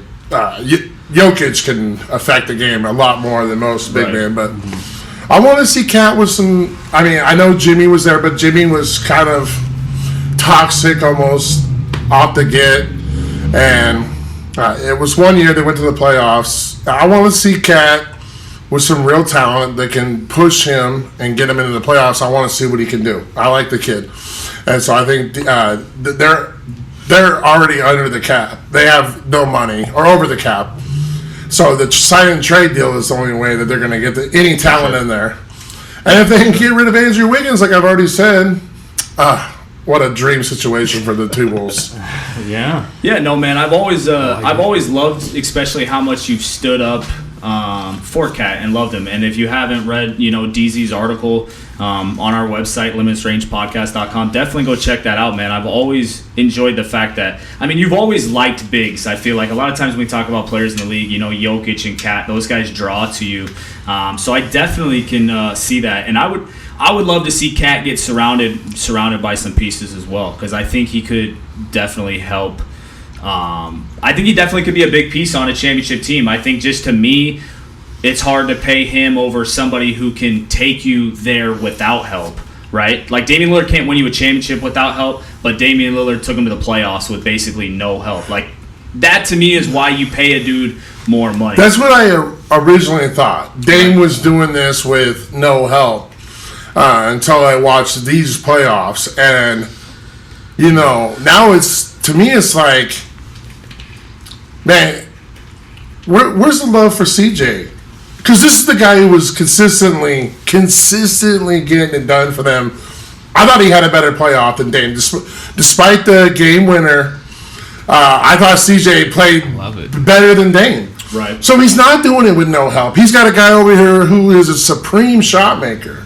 Yeah, he killed him in the mid-range over and over again. Yeah, and now when Cat, I see him the one fucking time he's in the playoffs, and they're sending doubles at the guy. He's never seen this shit in his fucking life, And, he didn't react well.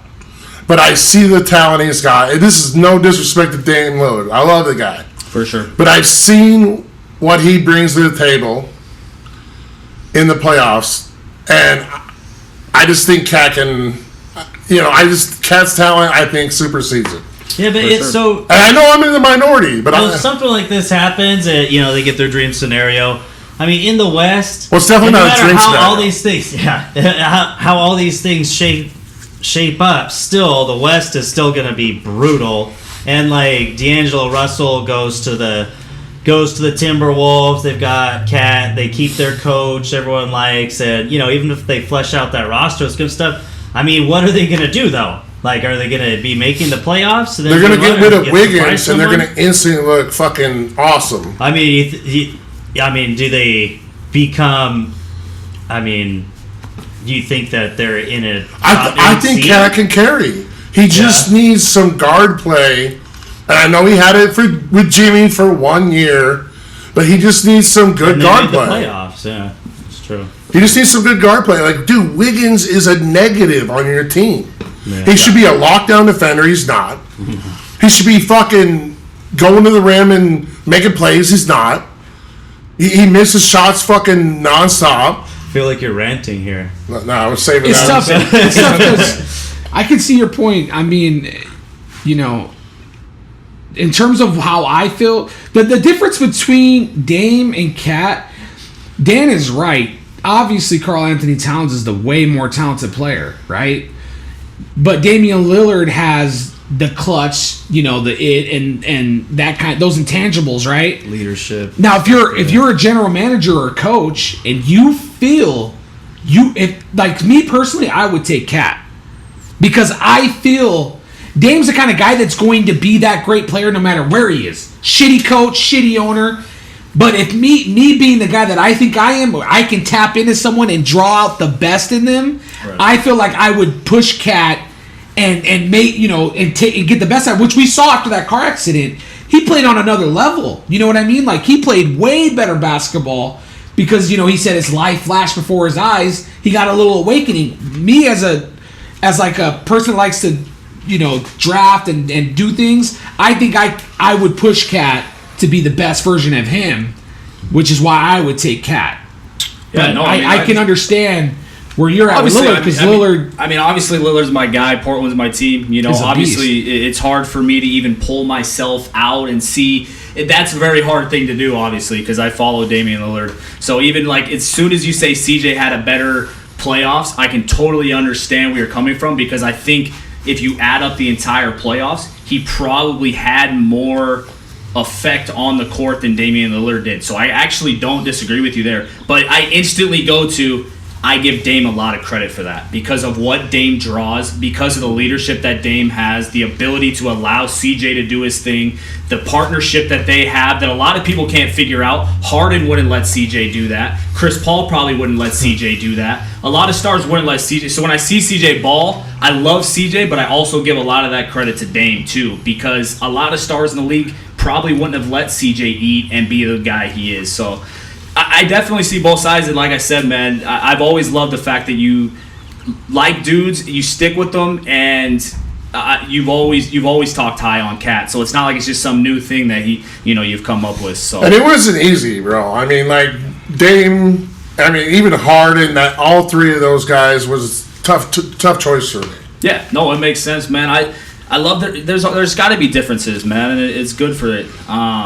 Let's go back to the free agency here. Klay Thompson most likely signing with the Warriors, right? I mean, do we even need to touch on this? It sounds like that's kind of a lock. Yeah. That's a lock. That's happening. Okay, let's move into what it sounds like is most likely landing himself in Boston. Kemba Walker most likely signing a 4-year, $141 million max deal with the Boston Celtics. It sounds like he's already in New England from what I've read, ready to sign the documents. Could be later today as well. What do you think about Kemba doing this, and what also do you think about the Boston Celtics grabbing Kemba Walker? Good move, bad move? Either one of you guys start us off. It's a good move. I mean, Boston's weird, man. Like, they were going to lose Kyrie for nothing. You know, it was rumored that Horford wanted out, right? Now you're reading something else that he might want back. I don't know. I'm just going to stick with the original rumors I heard that he didn't want to be there. Yeah. So they had to make some kind of splash, and Terry Rozier doesn't want to re-sign there either, so it's another player that they were going to lose.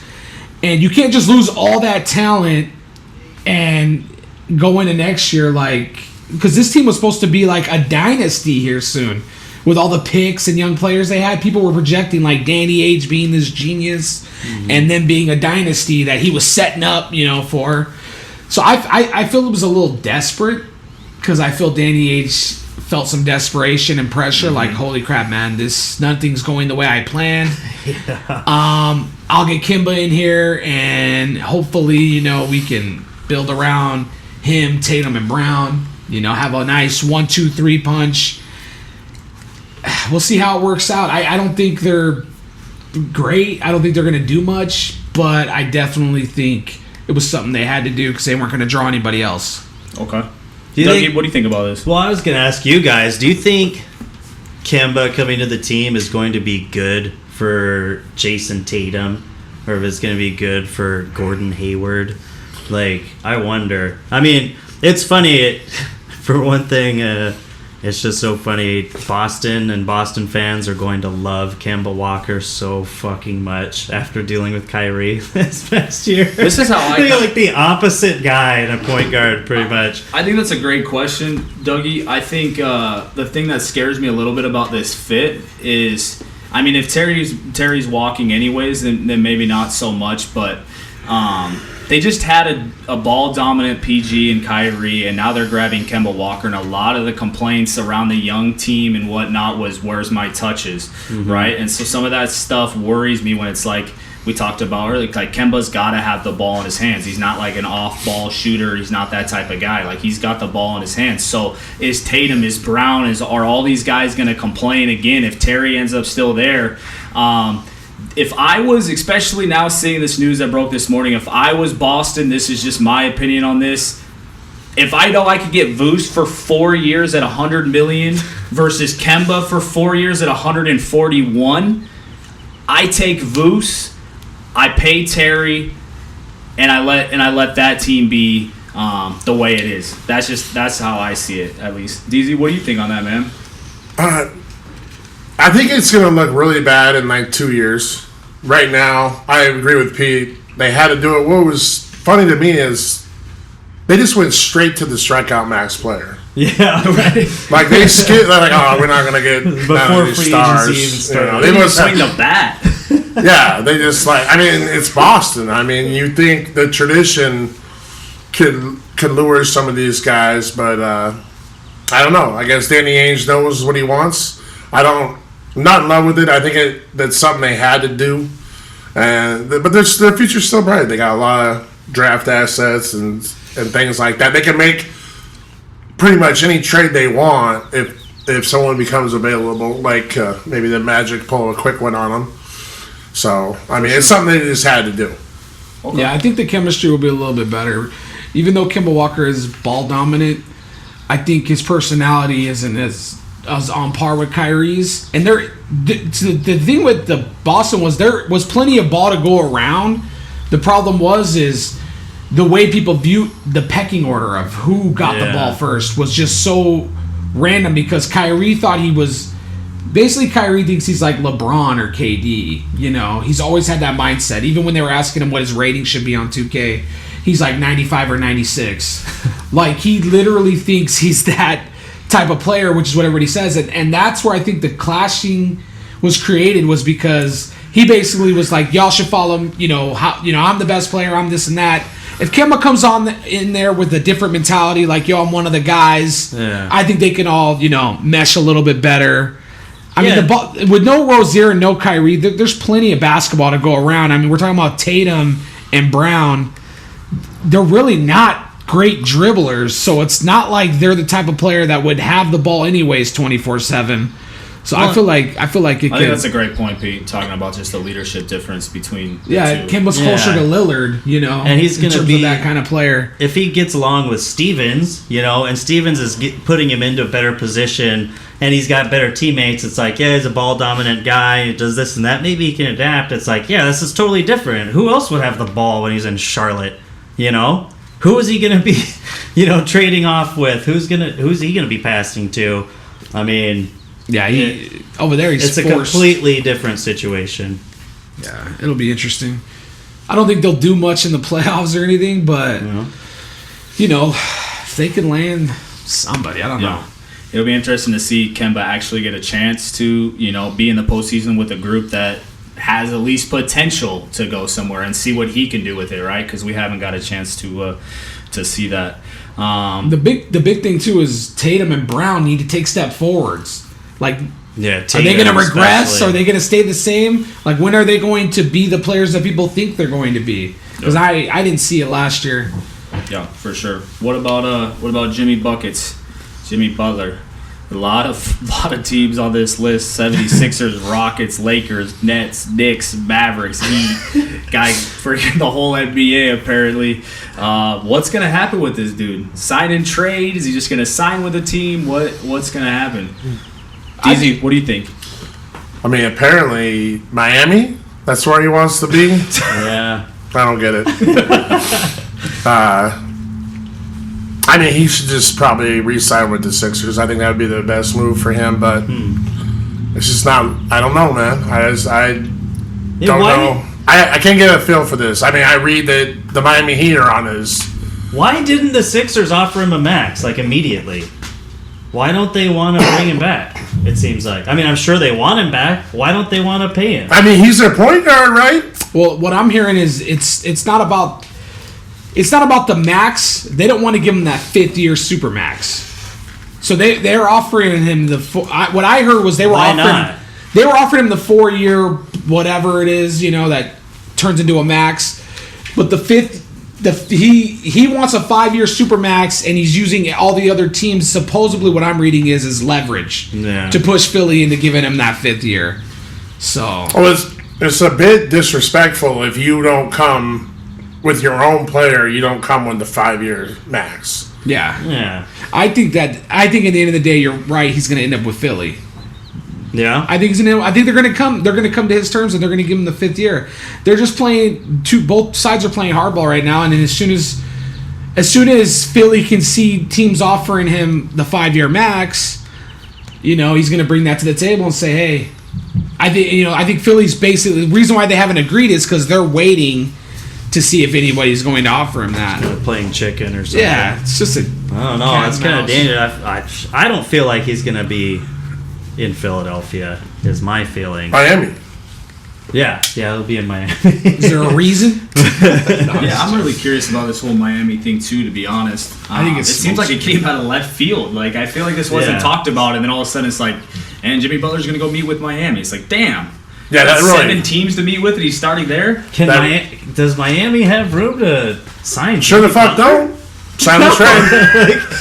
Like what the heck? Well, you won't pay me a 5-year Supermax, Philly? Well, I'm going to Miami for $16 million. You know, how can they even sign him? They can't. It's a sign and trade. Sign and trade. Yep, as you said. Yeah.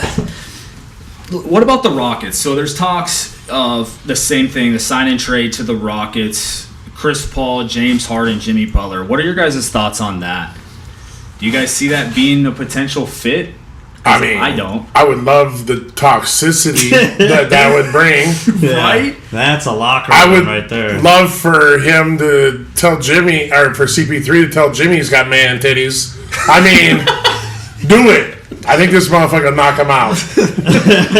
I mean, could you imagine, like, when James Harden takes a playoff, like, how Jimmy and them are going to be looking at him like, you lazy motherfucker, when you don't play defense and shit?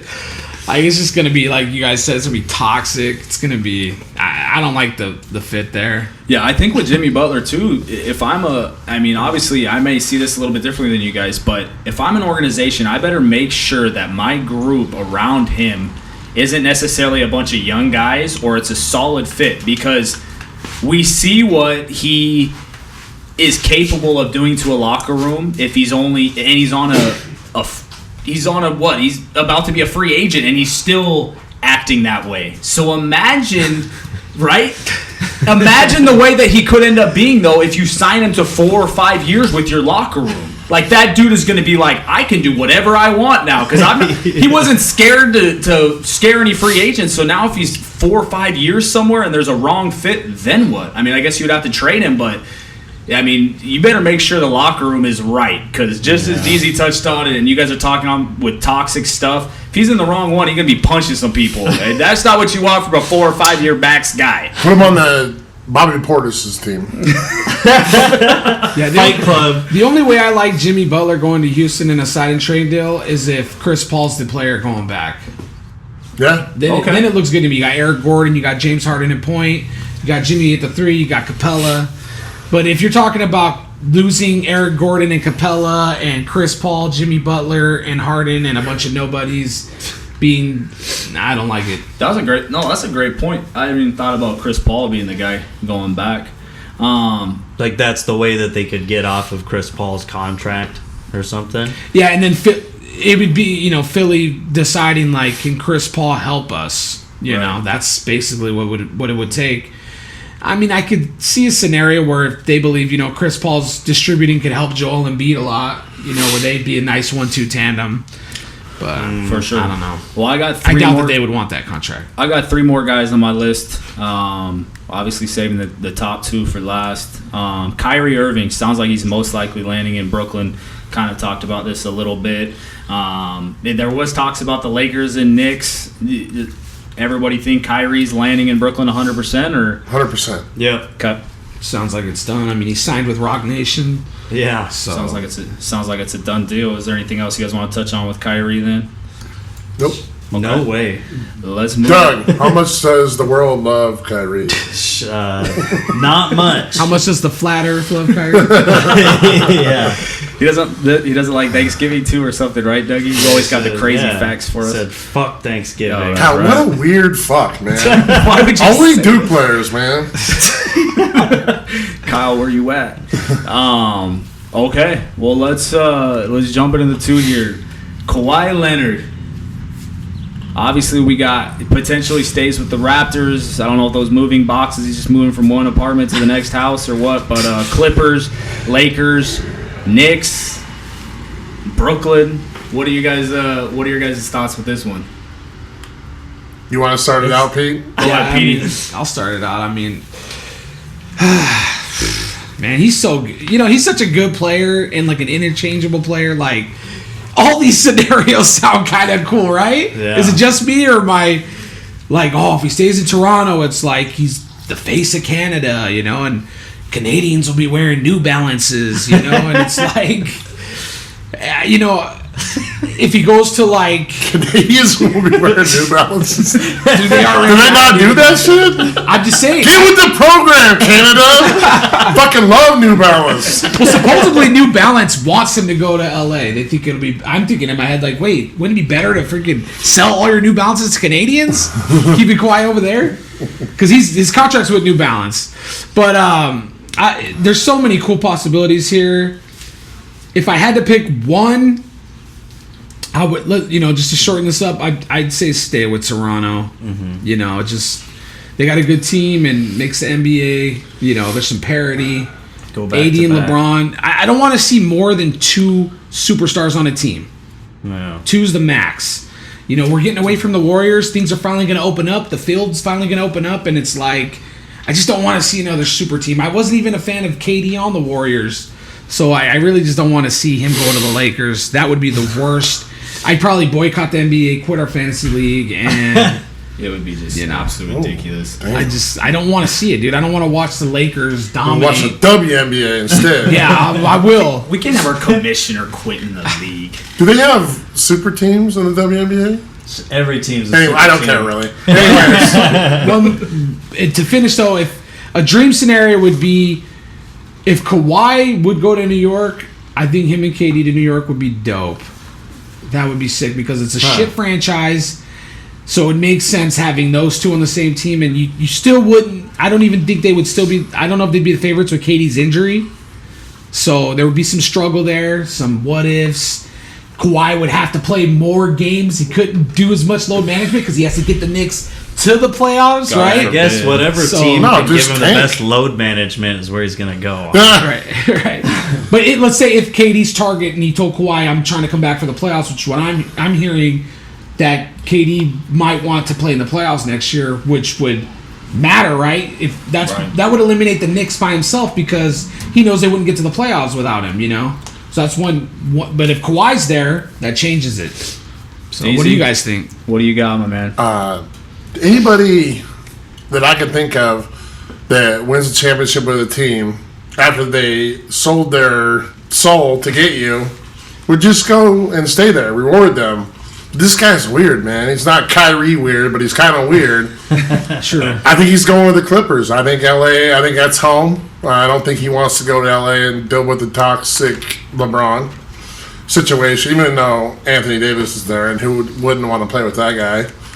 But I think the Clippers is the place to go. Him, Tobias, great bench, great young players, Doc Rivers. Mm-hmm. So all systems go. This is the beautiful girl free agent you were talking about. This is the dime piece right here. Okay. This is the dime piece that ends up in LA. So I'm gonna assume, we'll talk about him in a second, but I'm gonna assume that's they're gonna miss out on Kevin Durant because of him. You were saying they're gonna get Tobias. They're gonna get the dime, but they're gonna miss out on a second dime and land with Tobias. Yeah. Okay. Yeah, man, Kawhi Leonard, I posted this on my Instagram yesterday. I don't know how much you two are on Instagram. I don't even know. Do you even have an Instagram? DZ ain't about that. Lexus Morgan. You heard of her? She made me go on Instagram. Okay. I got you.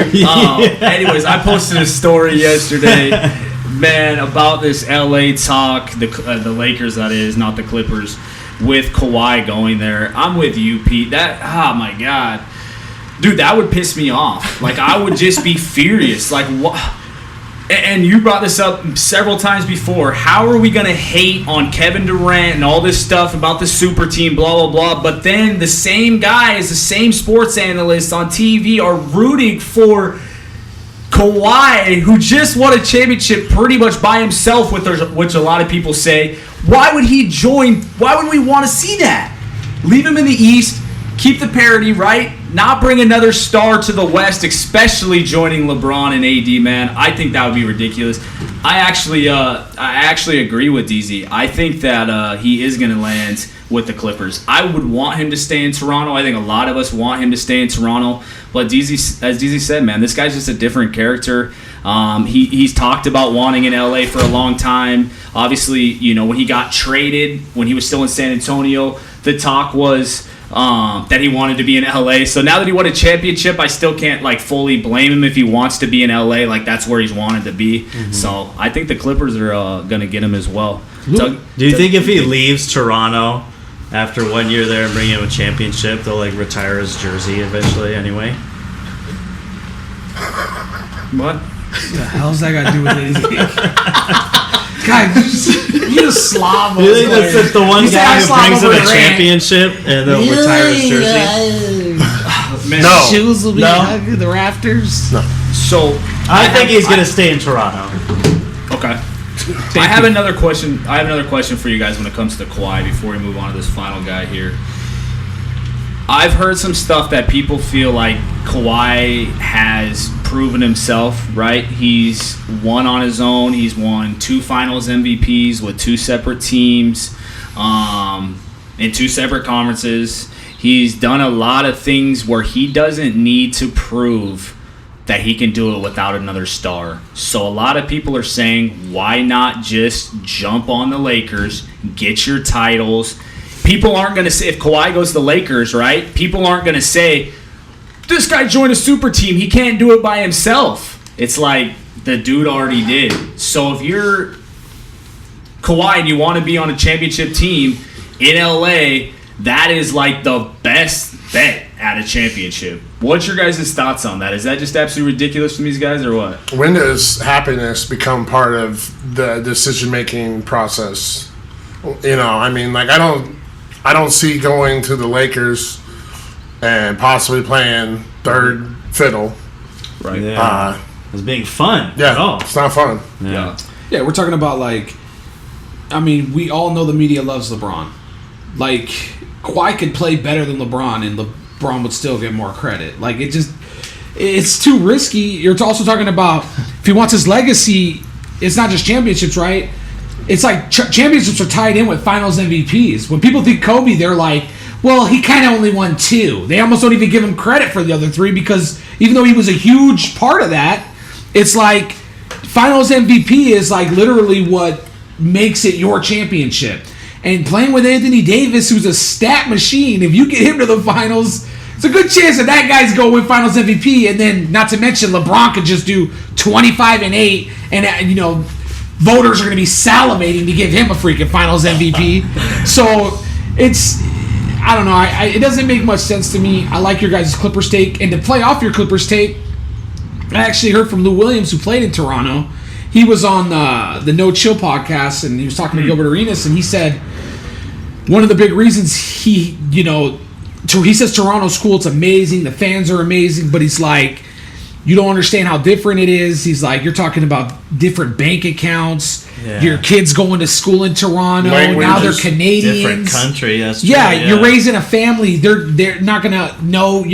They put U's in all their words, like favorite. It's just different. No, he says you get homesick. He says you get excited to go on the road because you're going back home. You know. So I mean, that's going to be a factor into Kawhi's decision.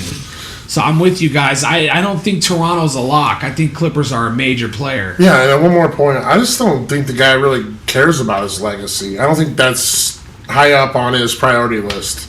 It doesn't seem like it, especially the way he talks about all that stuff. It might be the biggest thing in this is he might not have realized how great his legacy could be, right? I mean, being a second round pick, being behind Tim Duncan. The thing he accomplished was so big, I don't even think he realizes the chance of what kind of legacy he can really imprint, I don't even know if he comprehends that. Like, wow, maybe one day I can be a top 5 all-time player if I go win some more championships and stuff like that. That serious one game at a time mentality that he has that helps him be the player that he is also lends to that, it seems like. He really just... one game at a time, win these games. Yeah, I wonder if he takes a look back at the big picture because he makes a point not to, know? Yeah. No, that's a great point. Doug, just before we move on, you're obviously a big Lakers guy. I mean, if Kawhi's willing to come to the Lakers, right, you got to be all for that. Well, I mean, I'm not going to turn him away. Jesus, Kawhi Leonard. Right. Nah, I'm worried, though. I mean, just...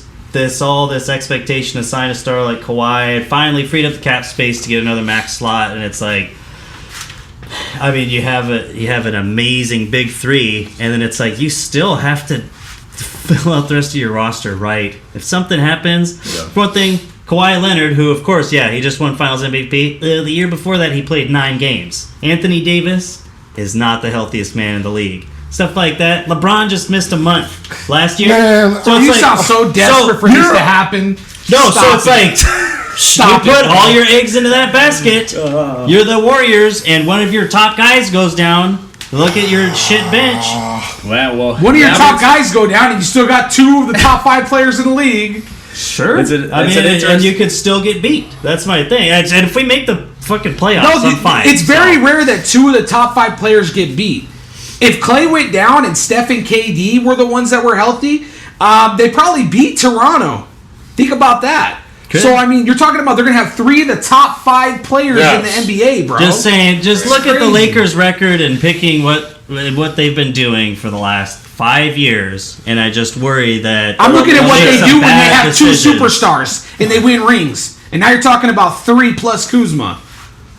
Yeah, so I will say this. If he ends up with the Lakers, definitely nobody should be drafting him on their fantasy team because he will sit out at least 60 games. Right, yeah.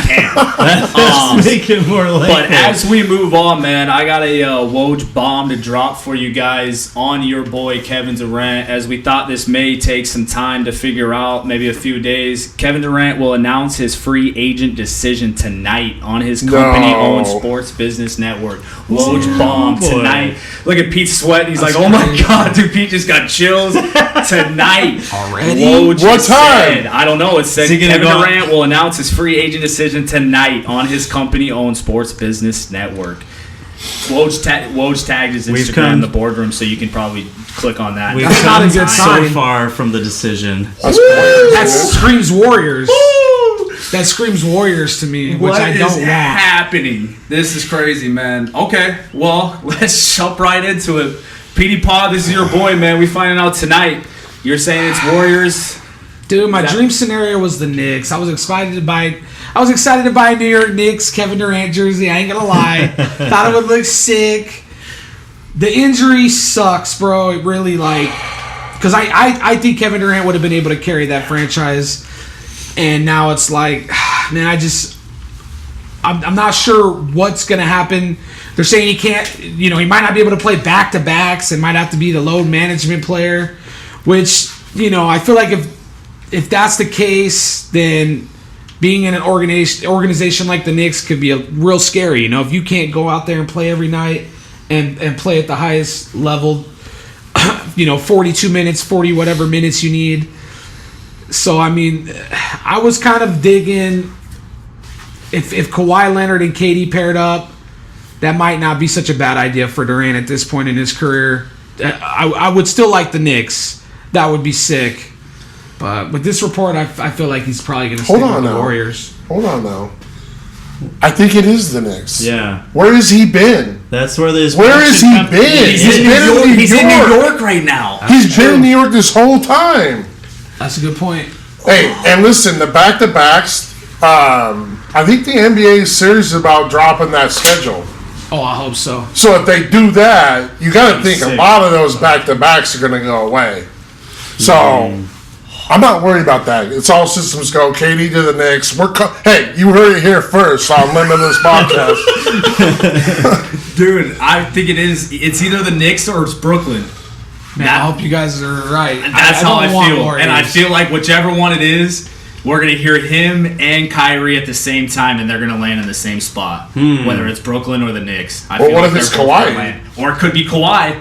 And I feel like tonight it's about to go down with a bunch of guys, because that's the biggest domino to fall. I'm going to go home and just keep hitting refresh on Woj's fucking Twitter account. Oh, man, I cannot believe this. Kevin Durant will announce his free agency. Wow, that's awesome. Tonight. That is awesome, man, that we don't have to wait. Yeah. Last time, didn't he, go on a bunch of trips and shit? He did. It took forever. Yeah, because he visited with Boston. Yeah, Boston. He visited San Antonio, didn't he? He went to a bunch of places. So damn, too bad he didn't go to Boston, because, we were talking earlier, finding a team that's about to pop, yeah, that would have been a situation right there. The first Boston trip. Right. I know, dude. Man. That's what I wanted. Yeah. That is, this is going to be He would have got the crazy. credit. Yep. I tell you what, after whatever this says, we're going to know a lot, and I bet within the next 2 days, almost every domino out there is going to fall. All right, yo. We're going to find out where Kawhi's going. We're If going to find out KD where wins in New Kyrie's York, going. a championship. His We're one championship. his production Where's he company fall? on Instagram just gained like 47,000 followers. I bet it in did. 10 minutes. Shut the hell He up. probably got paid to post it on there, man. He's a genius. Is that where he's going to put it? Yeah, Well, it's going to that's- be on yeah. his company-owned sports business network. You can watch it on Instagram, it looks like. Yeah. Looks about like that. I'm about Easy to add Money it. Sniper is getting the follow. Dang, man. Well, were you gonna add something else? You were going to say. Yeah, we're at like almost 2 hours now. Oh, We can wow. Screw it. DZ, you had a rant, man. Did you still have something to go off That on? just took all. That just took it away? It took all the anger Okay. out of it. What was your anger? I'm Energy. curious. Yeah, what were you KD pissed and- about? Super teams. Oh, no, I love that. I love Yeah. that. So, I mean, done hey, with listen. Lakers. Okay, you guys got me started. I got a lot of problems with you people. Now, you're gonna hear about it. So let me just go into what Go. I was thinking in my head. So, your listeners don't know, I'm a Supersonics fan. I lost my team several years ago, and I don't really have a team to follow, but I got some good homies, and I stuck with the NBA, and it's fun, but it's not the same. You know, not having a team. But now it's like, you know, Seattle's starting to make moves. They're trying to get a team back. But now, I don't know if I want a fucking team back. Not in this, landscape, the way that things are going. How long is it going to take for Seattle to be good? We're talking about how shitty it is. The Mariners are just dog shit. Like how miserable we are. Yeah. So, I mean, it's kind of a weak rant, but that's what I was going to go into. I'm sick of these super teams. I'm not going to say no names, LeBron. Do you think getting some expansion teams could help parity and make it even No. I think it worse? would just huh? make teams worse. Yeah. No. Unless you let that expansion team pill from the top. All right, well, I'll take one of the superstars off the Lakers. NHL. Just fucking compete, dude. I'm telling these guys, just fucking compete, man. Just go out there. Michael Jordan, when he stopped all these superstars from not getting rings back in the 90s, he did it by fucking beating them, not, adding a couple buddies and saying, sorry, Sir Charles, you're not going to win because I got a fucking super team over here. Yeah. That's true. I feel like it should be like I 100% agents and agree with GMs DZ. should be winning MVPs instead of players on some Well, of these teams. good for them to get paid, but... This is why that whole notch at ridiculous. LeBron made it mobile. Who the hell would want that? Like, I don't think that's a good thing. LeBron made the league mobile. Yeah. No, I think it's, It was the worst thing ever for the NBA. I mean, you guys saw Kevin Durant's view. Obviously looks like a hypocrite.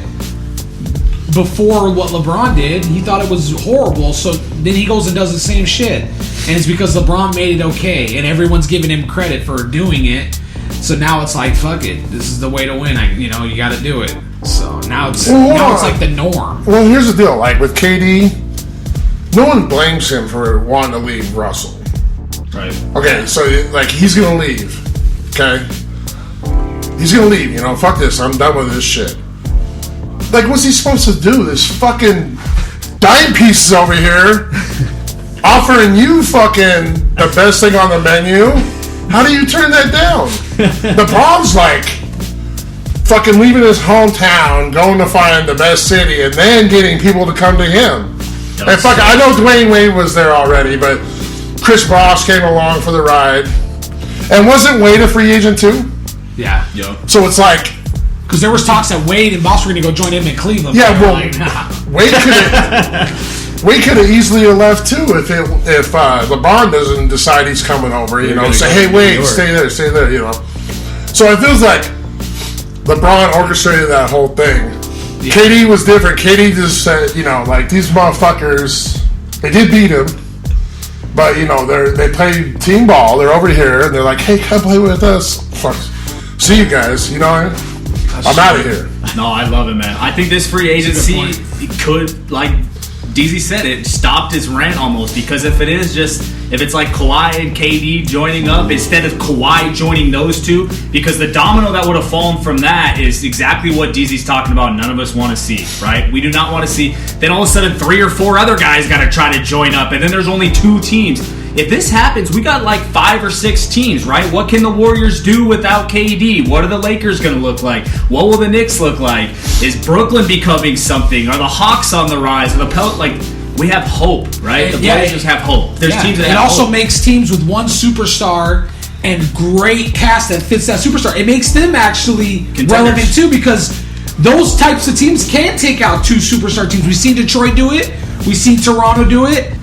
Yeah, man, this is going to be crazy. I'll say it again. Woj Bomb, man. Follow Woj on Twitter all day, as DZ said, because some crazy stuff's probably going to come popping, man. Kevin Durant, Kawhi Leonard, 2 of the biggest dominoes to fall. Potentially, well, Kevin Durant for sure finding out tonight. Maybe Kawhi Leonard, who's going to join him, what's going on. Yeah, keep following it, man. We'll see what happens with the podcast here. We'll probably do another one maybe in a few weeks to kind of update everybody after free agency kind of settles down. We find out where these destinations are. Maybe do some preseason predictions, some NBA Summer League stuff. DZ, as always, man, we just really appreciate you jumping on board with us. Yeah, anytime, guys. This team of 4 we got going on, man, is a lot of fun. I love just talking ball with you guys. Dougie, thanks for all your work. Petey Pablo, good stuff, my man. And as always, Rip City. Got